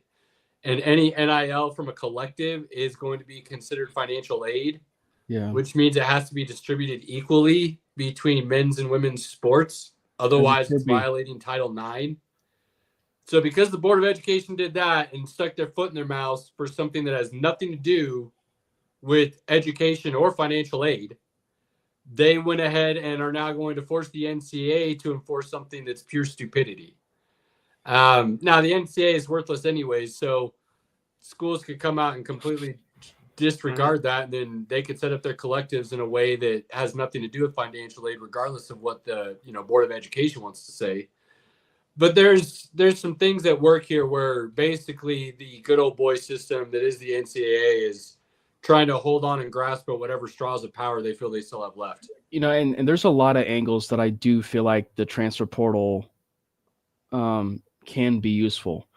Obviously, it's not like the limited number of transfers, like the 3 transfers that you were mentioning, Caleb. But what I'm going to describe has a lot of different angles that it can go.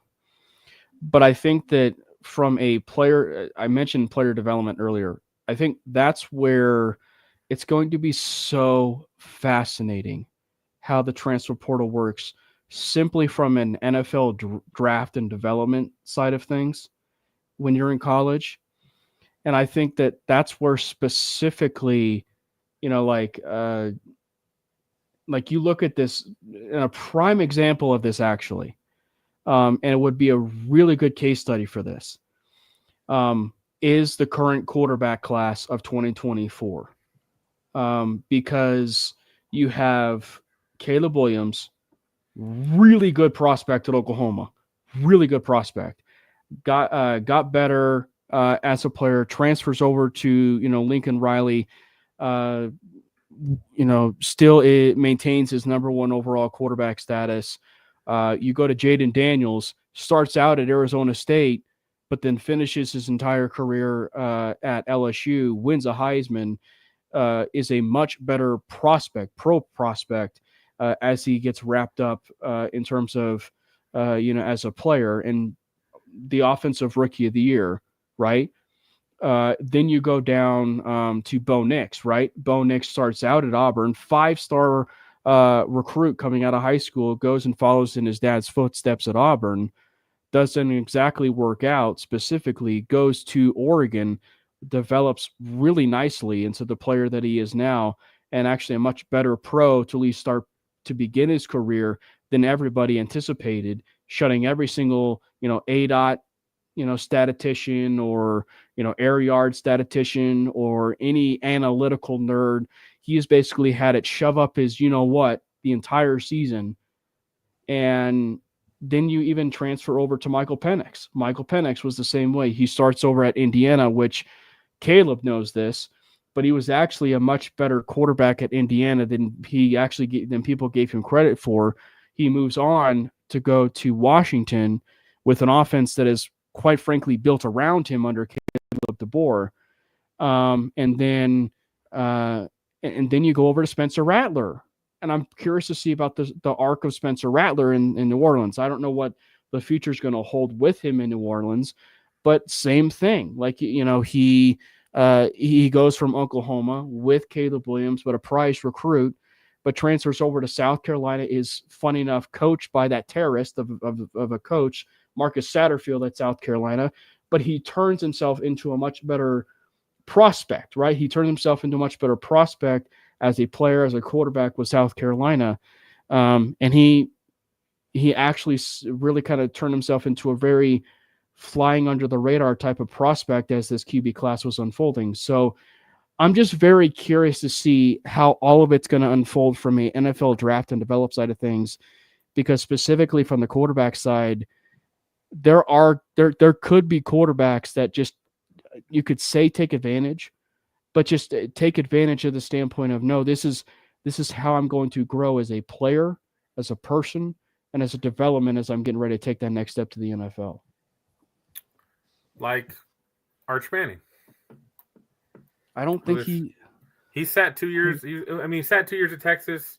He's going to do his 3rd year at Texas. He did not transfer. He did not go in the portal. He's staying where he's at because he's being developed by Sark. So we'll see how that all works out for him. We should move on to the NFL, though, because we're already an hour and a half in. Sadly. Caleb, what do you want to talk about, buddy? Yes, Caleb. Welcome, Caleb. Thanks Cheers, for finally fellas. joining. Here's an interesting way to start the NFL conversation. I think, and I'm kind of on the fence with this take, leaning more towards I believe it than not, but still kind of on the fence. But it could easily be argued that every team that lost this weekend gave the game away. The other team didn't win, in the sense that they took the game and controlled it. The Ravens, obviously, we know what that looks like. you have those turnovers and you still have an opportunity at the end of the game to tie it with that 2-point conversion that just Way to go, 99 Andrews. times out of 100, Mark Andrews catches that, right? Like, makes no sense. Detroit, look, their turnovers hurt them, but to me, that defense just caught up with them. They couldn't defense, stop baby. anything Washington was trying to do. I mean, they were a sieve. You you look at Philadelphia and the LA Rams. You don't give up a couple big Saquon runs the way they did out of nowhere.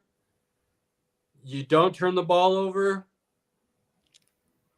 Things might look a little bit different, you know, and then obviously KC and Houston. There's, you know, Houston had some key opportunities that they couldn't convert on, and then they gave KC some key opportunities that KC was able to convert on. So it's kind of weird that you can look at it in that lens and go, ooh, there wasn't a true dominant performance this weekend like you might have expected to see. The one that I didn't, again, I think they had some moments, they had some opportunities, but to me, like the Texans, like giving up 8 sacks, like that's why they lost the game. Like legitimately, like I agree, but that's what I mean. Like they were still in the game. Like they still had an opportunity right. to possibly steal a game. It wasn't a blowout. They gave up 8 sacks, the penalty yards, again, the turnovers. Like it's stupid.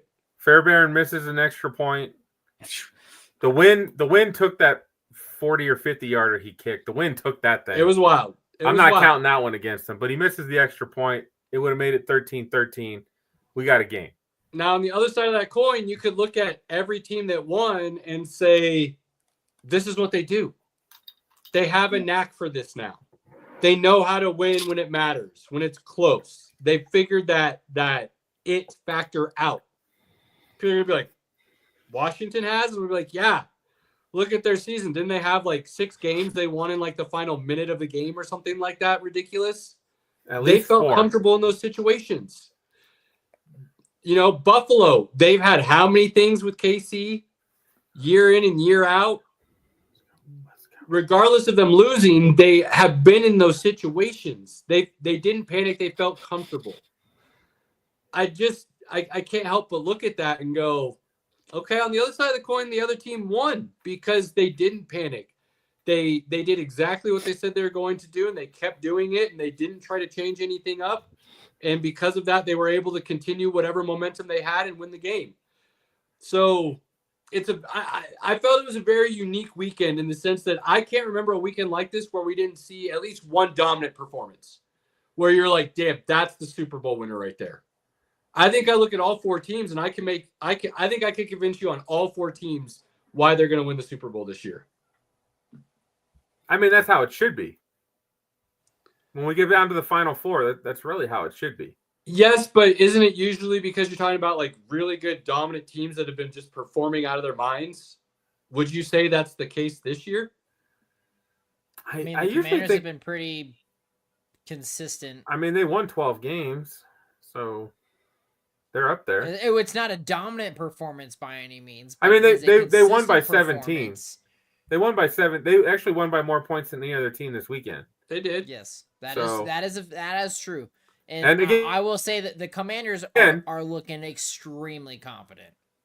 I don't think anybody watched that game though and went, "Ooh, the Lions are out of it." Regardless of what that score was, I think everybody kept thinking, "All right, No, it's just the fact that the fucking defense didn't show up.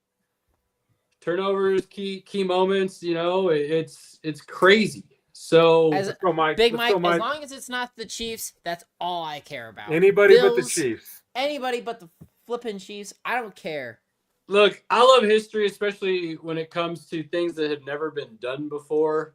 Caleb, don't make me remove you from this. Don't make me. I don't hate you.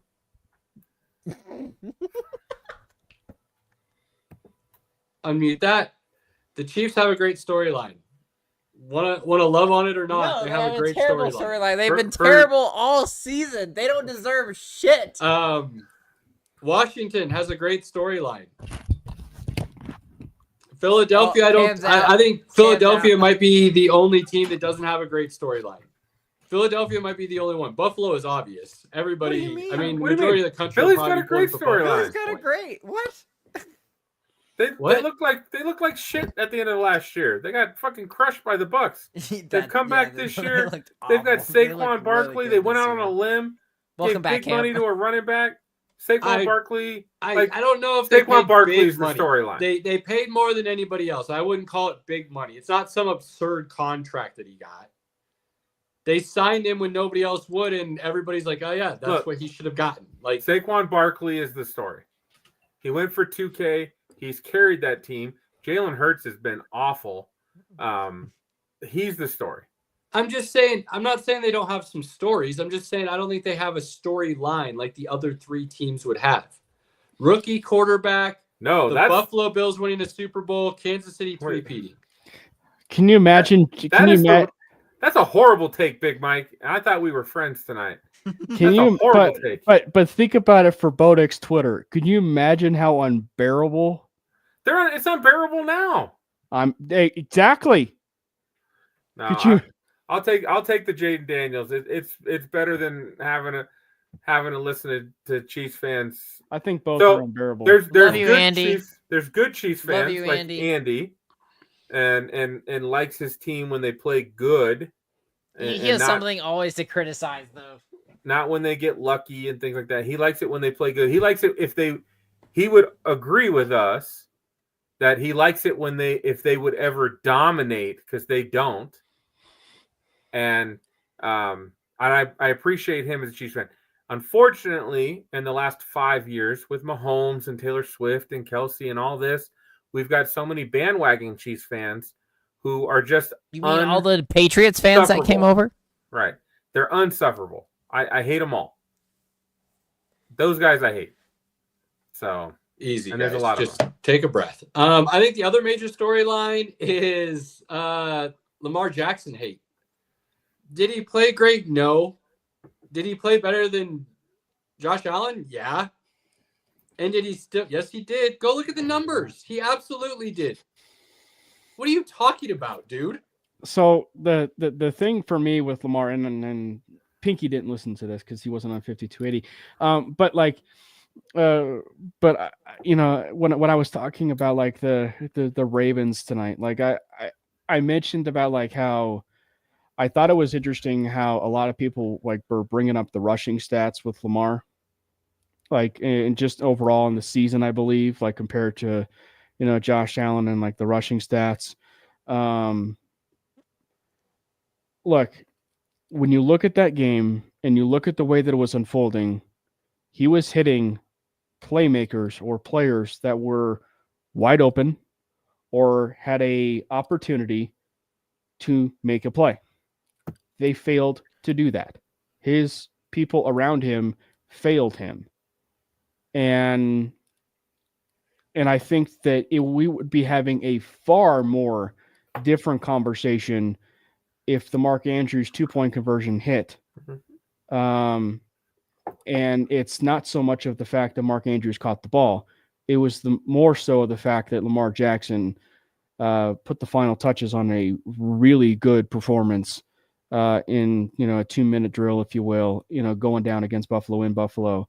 So we would be having a far more different conversation. So I'm kind of with Caleb in the sense that like I thought that Lamar played actually a lot better than a lot of people would give him credit for. I think Lamar played okay. Absolutely. He turned the ball over twice though, and that's what killed him. One bad throw on just a bad miscommunication read between him and the receiver. Okay? That was the interception. It was just a miscommunication on the route. The fumble, unfortunate. Not his fault either. You got to hold on to that ball. But when you look at the turnovers, did they cost them the game? No. Did they put him in spots where the game then was out of reach? No. His numbers, dude, seriously, 18 to 25, 254, and 2 tuds. Obviously with the interception. 18 to 25, 254, and 2 touchdowns. And then he ran 6 for 39. Josh Allen was 16 to 22 for 127. No touchdowns. Hold on. And then hold he on. ran for He ran for 2. 10 carries for 20 yards, 2 touchdowns. So, look, I said I'm a Lamar truther. We've talked about it 1,000 times. I picked Josh Allen for MVP this year. I still think Lamar was the best player on the field that day, and he played better than the other quarterback. But the Bills didn't make mistakes. And because of those mistakes, they were able to stay just far enough ahead that they were able to win the game. Which is what Josh Allen has done all season. He has not made those mistakes that he had made in the past. Absolutely. Mistakes. And that's why they've one of the won reasons why I football said he games. should be MVP. He took his game to a different level, and And because of that, the Bills were a different team. I would disagree with who played better. Lamar's got better numbers, but I would agree that the Ravens have the much better team overall. Period. At most places on the field, they have the better team. I agree, but defense, offensive line. I think you can Bills' talk offensive about line's Lamar's better, two turnovers, right? But Andrews with that fumble, was devastating. The momentum at that time, where it happened on the field, brutal.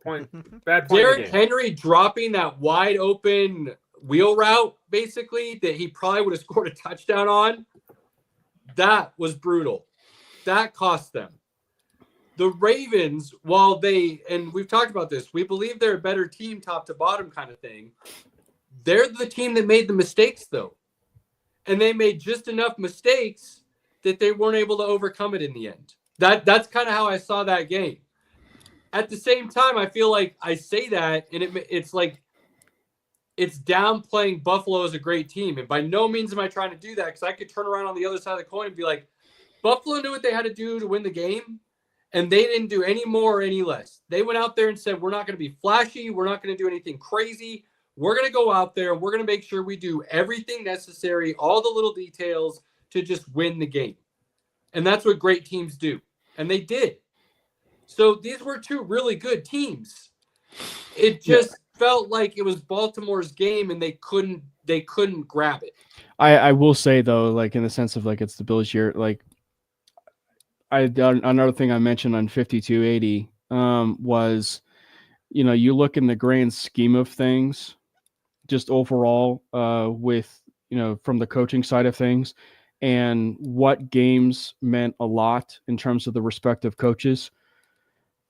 There was no game that meant more to a coach in terms of, stability, like future stability, than that Sean McDermott victory in Buffalo over Baltimore.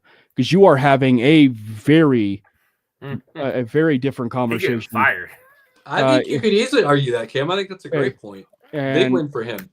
And so, like, you look at it like that. I mean, Gage brought it up on the show tonight, but all the division games that they played in the last like 3 years, they've always lost. So they got over that hump. Now they have to get back and play free again against the Kansas City Chiefs. And I think that, I don't know if they win. I'll have to, figure out. I'll obviously be rooting for them. But I just think that, when you look at it just in that game off their shoulders, that Baltimore game, the fact that that's off their shoulders is going to allow them to play more free and less nerves, if you will, which has been everything that they played with all season long. So I think that, it would be a really fun game. And I think there's just the fact that, you saw that unfold, and, and the way that they were able to coach them up all the way to the very end, I thought was a solid victory for Sean McDermott. It's a great point. Moving into the championship round here, Pinky. What are you feeling when these games play out in Philadelphia and Kansas City this coming weekend? He didn't have his headphones on yet, and I knew that, and I just wanted to see what kind of dead silence we could get. It was amazing. Remember, he's deaf. Pinky, in all seriousness, what are you looking at this weekend?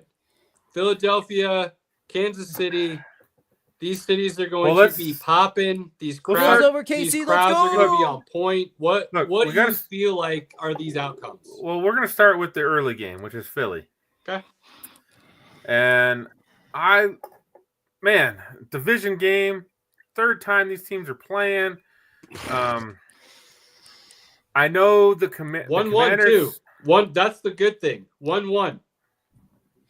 Well, hold on. I know Jalen Hurts wasn't playing. I know, but still, it's not one of those where you look at it and be like, it's really hard to beat a team 3 times in one season. Like that's out the window. We don't have to listen to that story. Yeah, I'm not worried about that. I saw the Kenny Pickett-led Eagles put up 30 on this team. I kind of see that happening again with Jalen Hurts. It's what can the Eagles defense do against Jaden Daniels? Yep. And the one thing throughout the playoffs, and again, one thing I really love about the playoffs is only one game on at a time. You get to focus in on that. Specifically one championship weekend. You're not on red zone. Yeah, you're not on red zone watching a bunch of games. You're not, Also fun. when the Broncos are on. I only watch the Broncos when the Broncos are on. Like, that's it. I'm glued to that game. So in this case, during the playoffs, it's the one game. So you get to focus on every single one. It'd be like if I had Rebels on and Clone Wars on, I could watch both. Right. Absolutely. That way.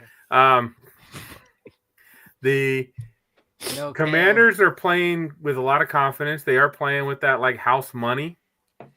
But their defense is still not quite up to snuff overall. Now, I say that they got the ball 4 times from Jared Goff and the Lions. But Jared Goff was throwing it when he didn't need to throw. Like, he was being super aggressive, and he didn't need to be. He had guys wide open. He could have just dinked and dunked all the way down the field. Gibbs was doing 10 yards a run. They also didn't need to run like 50 trick plays. They didn't. And look, why do you need to run a trick play when most of your plays are working and you're getting 10 yards a run from Gibbs? Your offensive coordinator is checked out, ready to take the Bears job when he's running like 50 trick plays, and that's basically all he's been relying on, in the game. Like, don't get me wrong, the Detroit Lions are a phenomenal offensive coach team under Ben Johnson, but you've literally not been running like a whole season's worth of trick plays in a one game, and and obviously like the defense hold their end of the bargain, but like if you're relying solely off of trick plays, you are SOL, bro. Look, Saquon Barkley is the factor here. Like, if Saquon Barkley has a good game, Philly's gonna win. That's just it. Philly's gonna win. What I have seen in the playoffs, what Washington has done, 3rd and 2, 4th and 2. What's their go-to? Oh, dude, that's easy. It's a Jaden Daniels triple option, run to the outside, go to the corner right at the sticks, 2 yards, done. Let's keep moving. That's it. And nobody can stop it. Nobody can stop it. So they keep playing like that. They're going to be good. But I just feel like Barkley's going to eat. I think A.J. Brown will do fine. Goddard, Devontae Smith, Jalen Hurts. I just think this O-line is going to overpower Philly or Washington. Good O-line. And I think Washington was able to play defense a little bit differently because they did. They basically stacked the box to stop Saquon in the second half, which they did actually stop Saquon in the second half, which allowed them to get back into the game. You can't do that with Jalen Hurts. You're not going to be able to do that. You're going to have to actually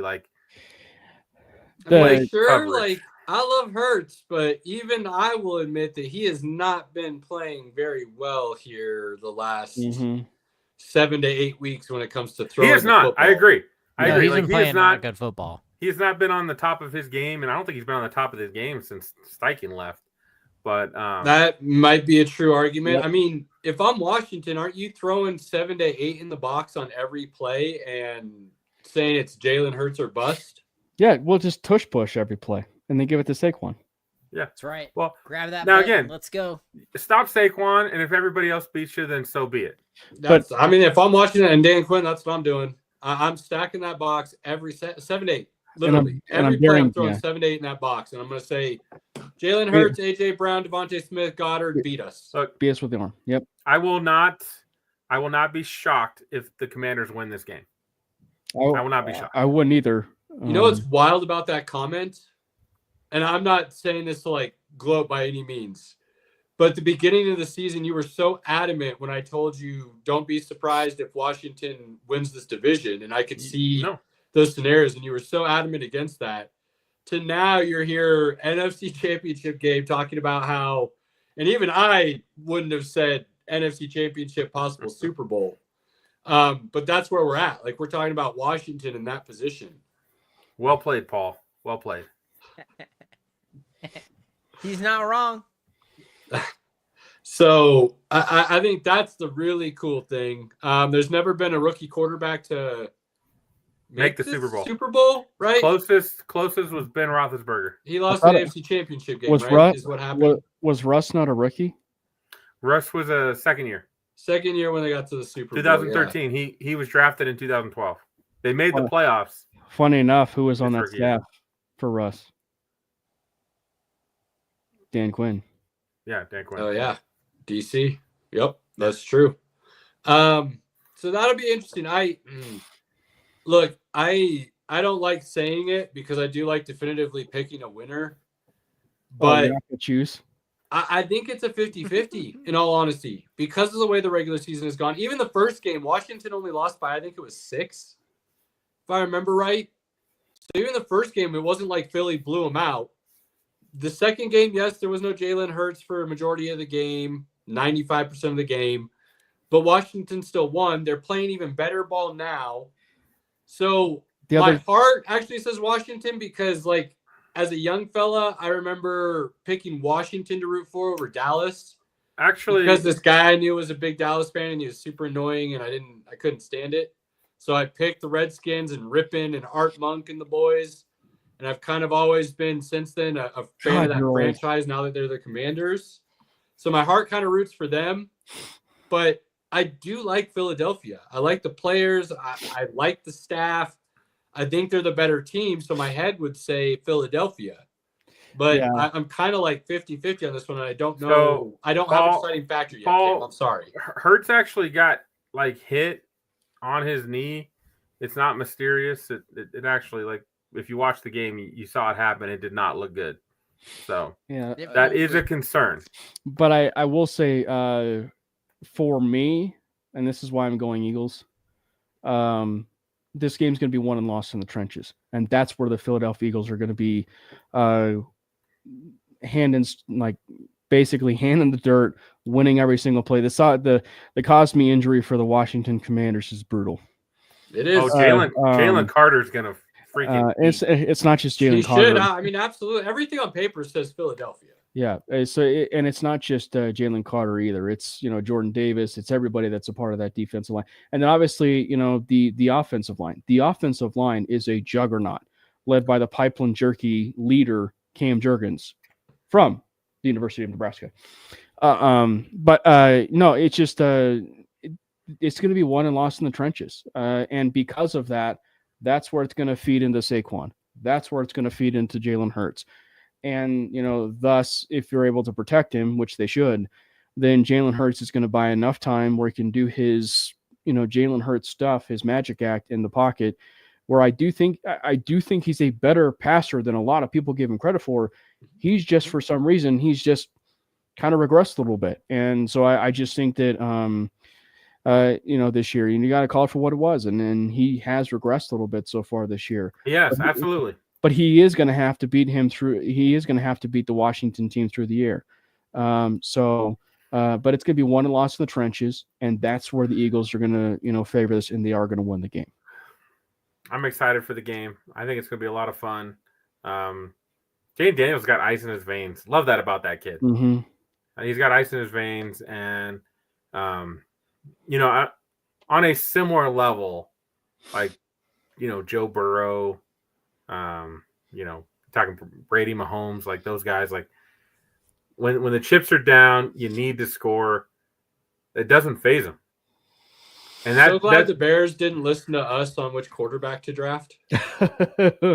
Otherwise, we wouldn't have been able to see what we've seen this year from him. I think Jaden Daniels is on IR if he played for the Bears this year.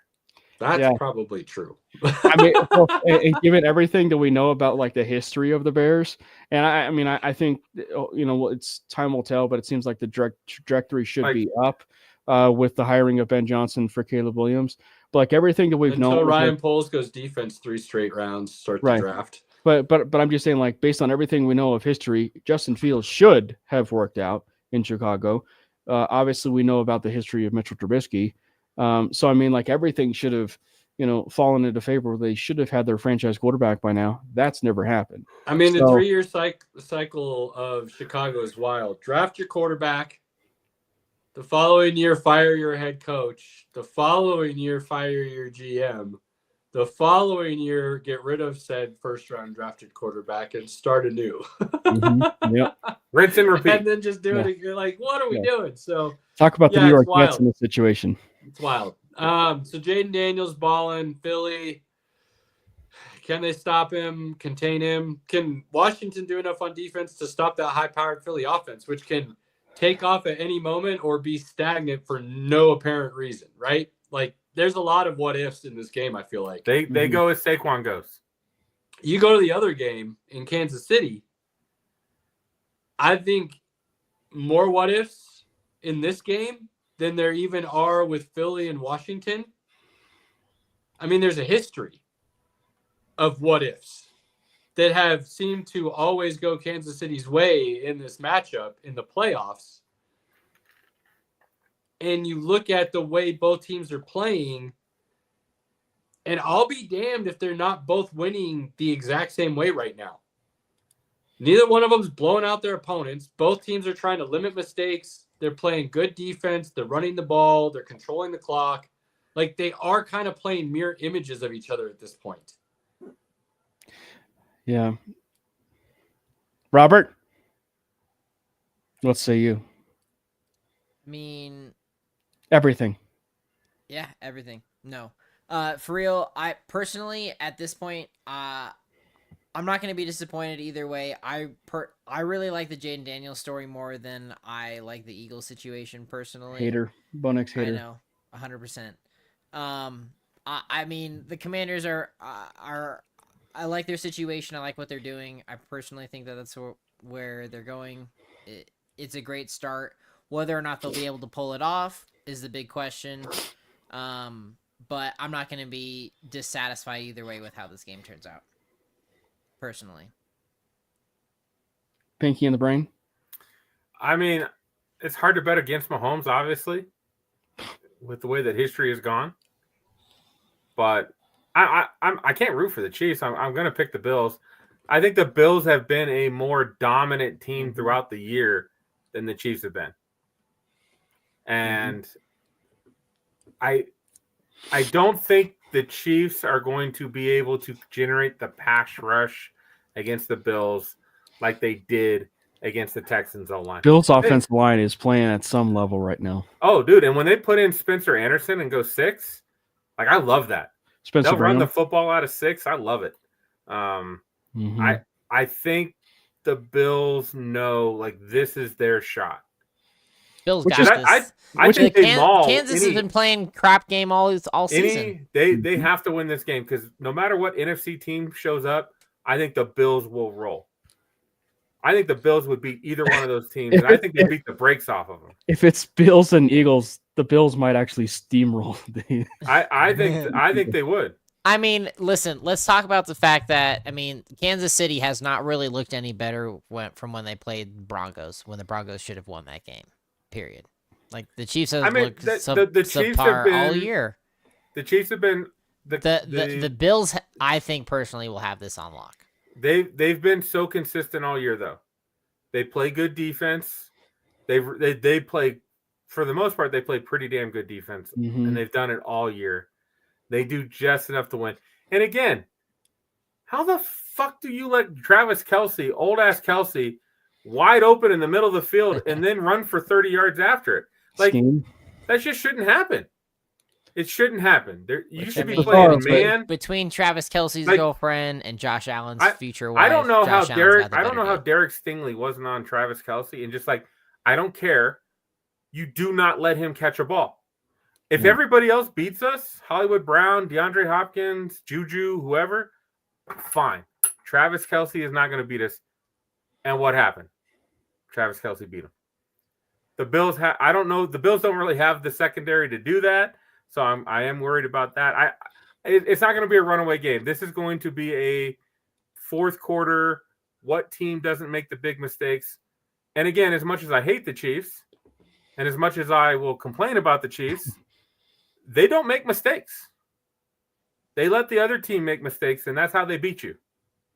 And that's, again, that was the calling card of the Patriots for so long. What did Baltimore do against the Bills that allowed them to move the ball down the field in chunks all game? Well, I mean, they ran the football. And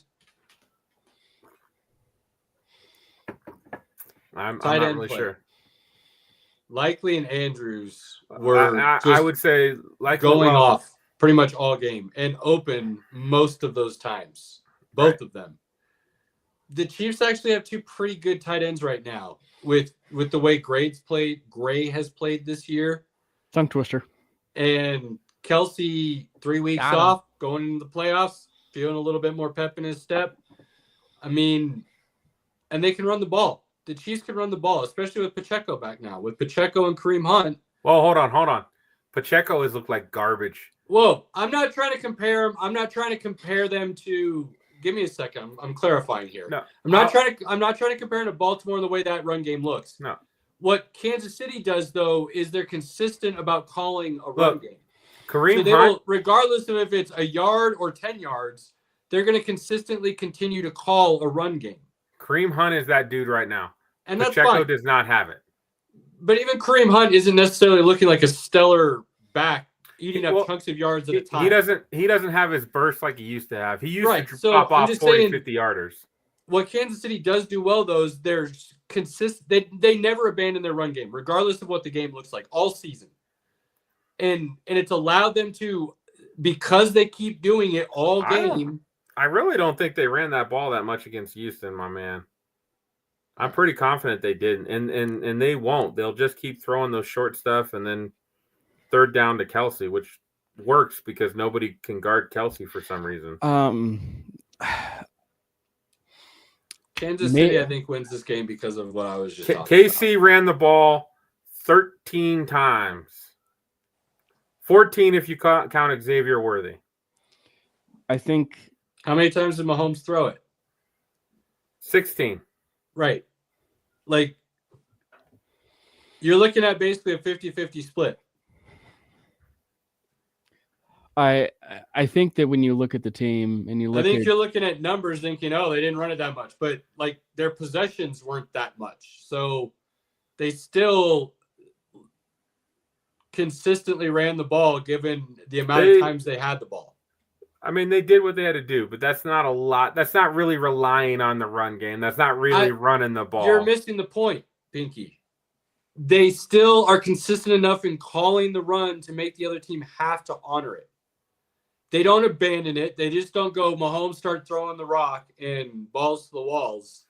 So because they do that and they have the ability to play the same level of tight end play that Baltimore did, I think it plays to the Bills' weakness on the defense.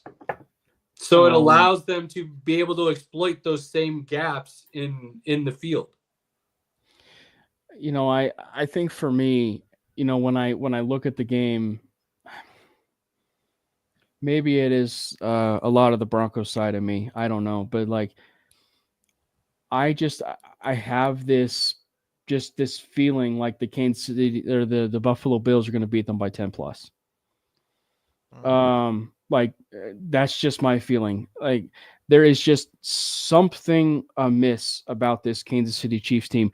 The one thing that you can probably look at that is going to serve them well, going from, you know, where they were to now, is the fact that they did rest their starters against the Broncos, and that they gave them that extra rest.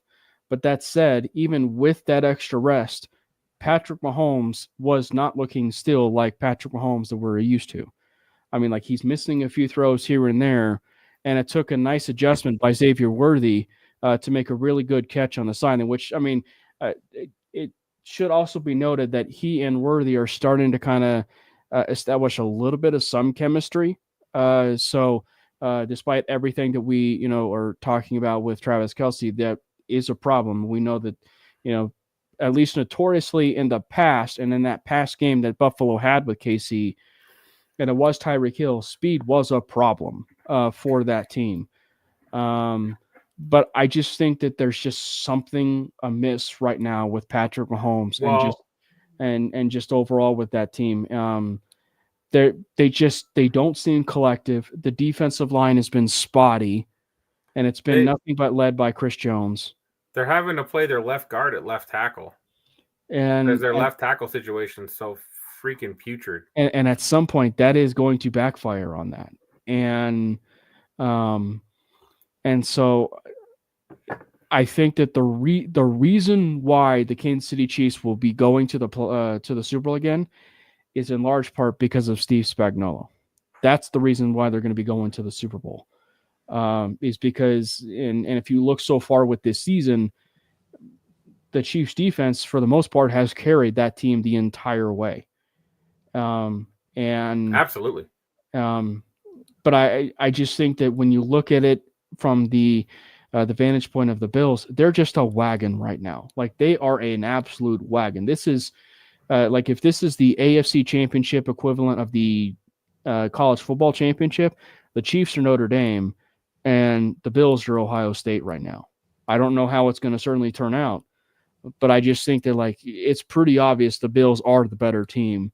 The Bills just need to go out and show it and prove to the rest of the world that they belong, which is also funny because it also should be noted that every single time that the Bills have been crowned the team this year or the team any year, and they go to the Super Bowl or whatever, they always choke. So just throwing that out there, that every single time that, the Bills have always been crowned like the team, they always choke it, right?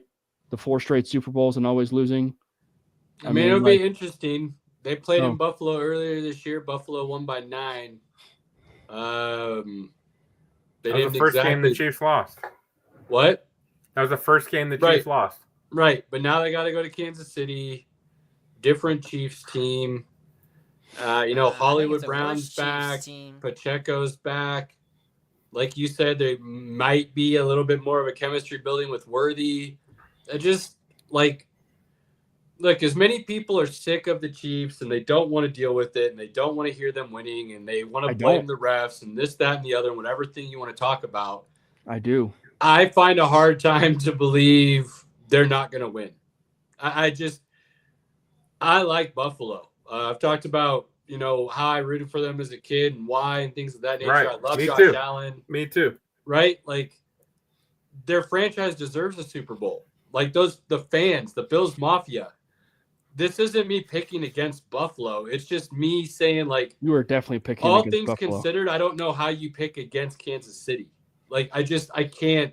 If I was forced to put down money, I would put it on Kansas City. Like, that's just everything, all the pros and cons of the list and everything else we talk about. And Caleb, we don't agree much, but I agree that, again, based on past history, it's hard to bet against the Chiefs. Every time you bet against the Chiefs, they win, and they shouldn't. Cam, at least we can be friends at the end of this. I'm picking Bills.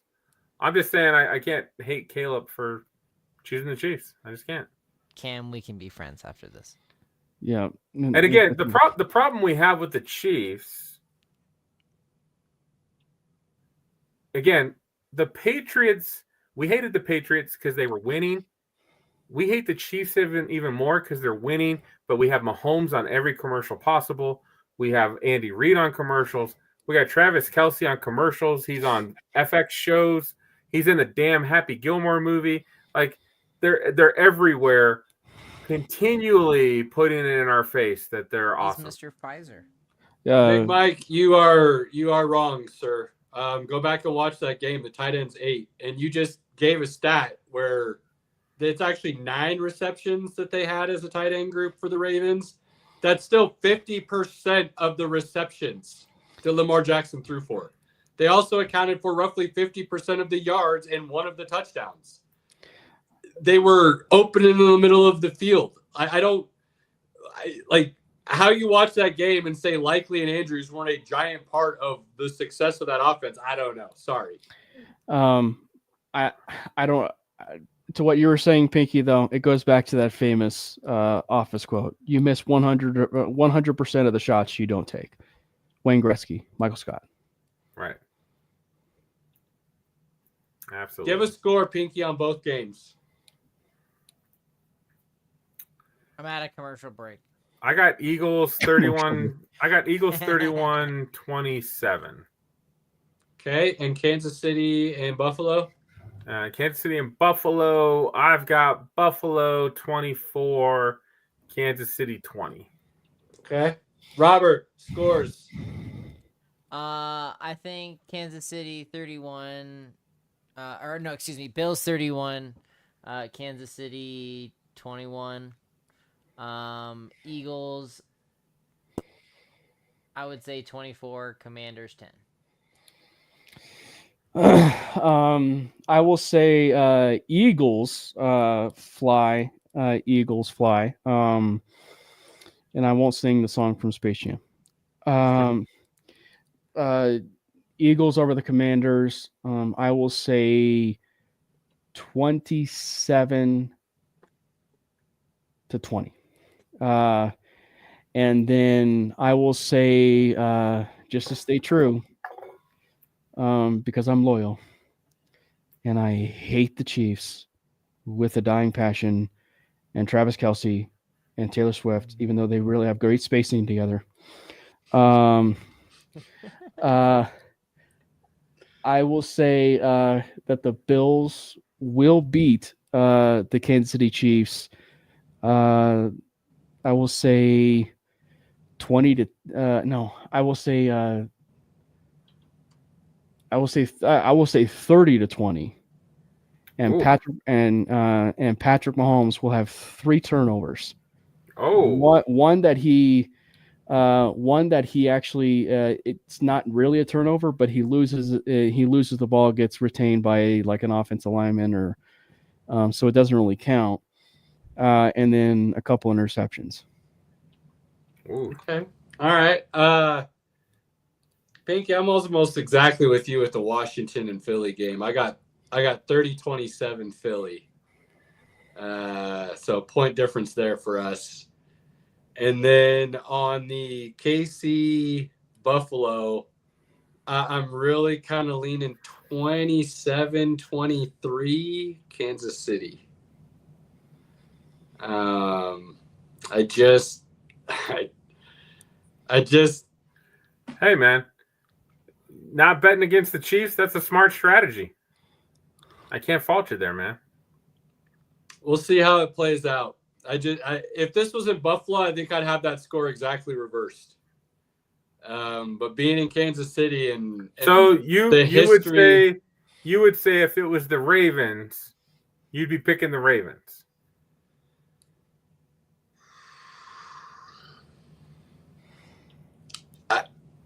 Man, I hadn't thought about that. Yeah. I think I'd have the Ravens in like a 24-23 game kind of thing. Isaiah Likely's toe would be in this time kind of idea. I think is how I would have that. Yeah, I do.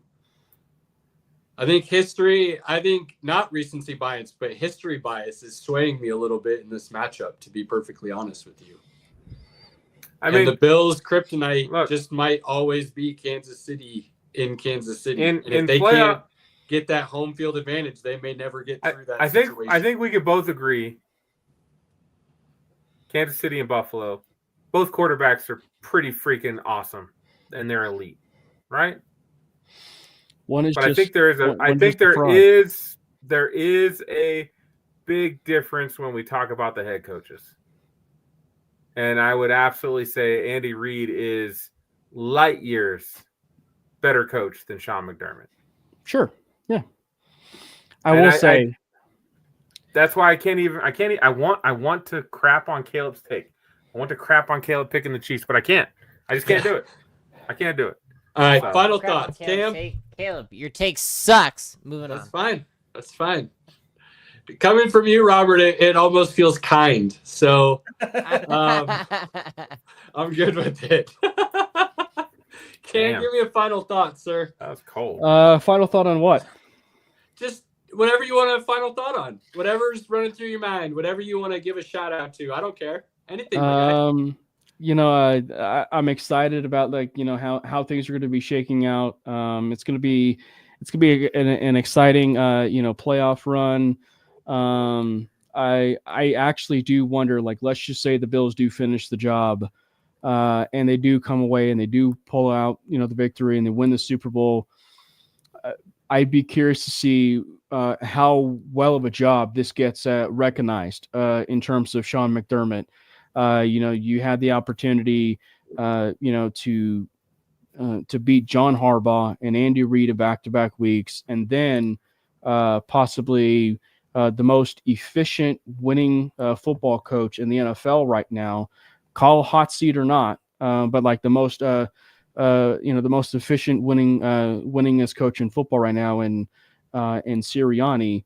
So it would be a very impressive performance, and I think that it would certainly also cement the idea that you can be an MVP and win the Super Bowl in the same year. I think it's also going to be one of the first times that if the Bills do push forward, and it certainly seems like Josh Allen is going to win the MVP, and also hot take, he is not my MVP. It's actually Saquon Barkley. But I just think that when you look at it from what he's been able to accomplish, I feel like it's been really rare. It's kind of like a Heisman Trophy competing in the national championship lately. You just don't rarely see it. You rarely see an MVP playing in the Super Bowl. So just finally get a chance to probably see that, I think, is something that I think a lot of Bronco fans, that are Bills fans, I should say, but every NFL fan, I think, is going to end up cherishing for a while. I like that. Robert, final take, sir. Final thought. I'm super excited for the playoffs this weekend. This is probably one of my favorite times of year. Also because not only is football getting to a very interesting point, Michigan State's also playing great basketball usually, and it's exciting. So, Pinky, you can laugh all you want, but I'm a diehard fan, and I love this time of year. I love it. It's great to see them doing good. They're on a great All win hail streak. Fred Hoiberg. Hey, his own. Pinky. Yeah, but that's it. I'm just glad Robert is passionate about something sports related. So he looks good in Love it. green. I'm passionate about a lot of things sports related. Stuttgart's doing awesome in the Champions League, but we don't talk soccer. Stuttgart! So I can't get into that here because we don't talk about it. It's not. Hold it's not your on, thing. Robert. You will have more than enough time to talk soccer in 3 weeks. You know what's sad? You know But what's it's sad? happening He's lying right to now. you, Robert. He's giving you I false know. hope because Remember what you said earlier, Caleb? I've been here a year. I already know what we're doing. Like I'm gonna get told the same thing, and it'll never happen. It's fine. But you know, remember what's that sad? dreaming thing? I gotta set expectations. we get the World Cup and the Champions League when it gets down to 8.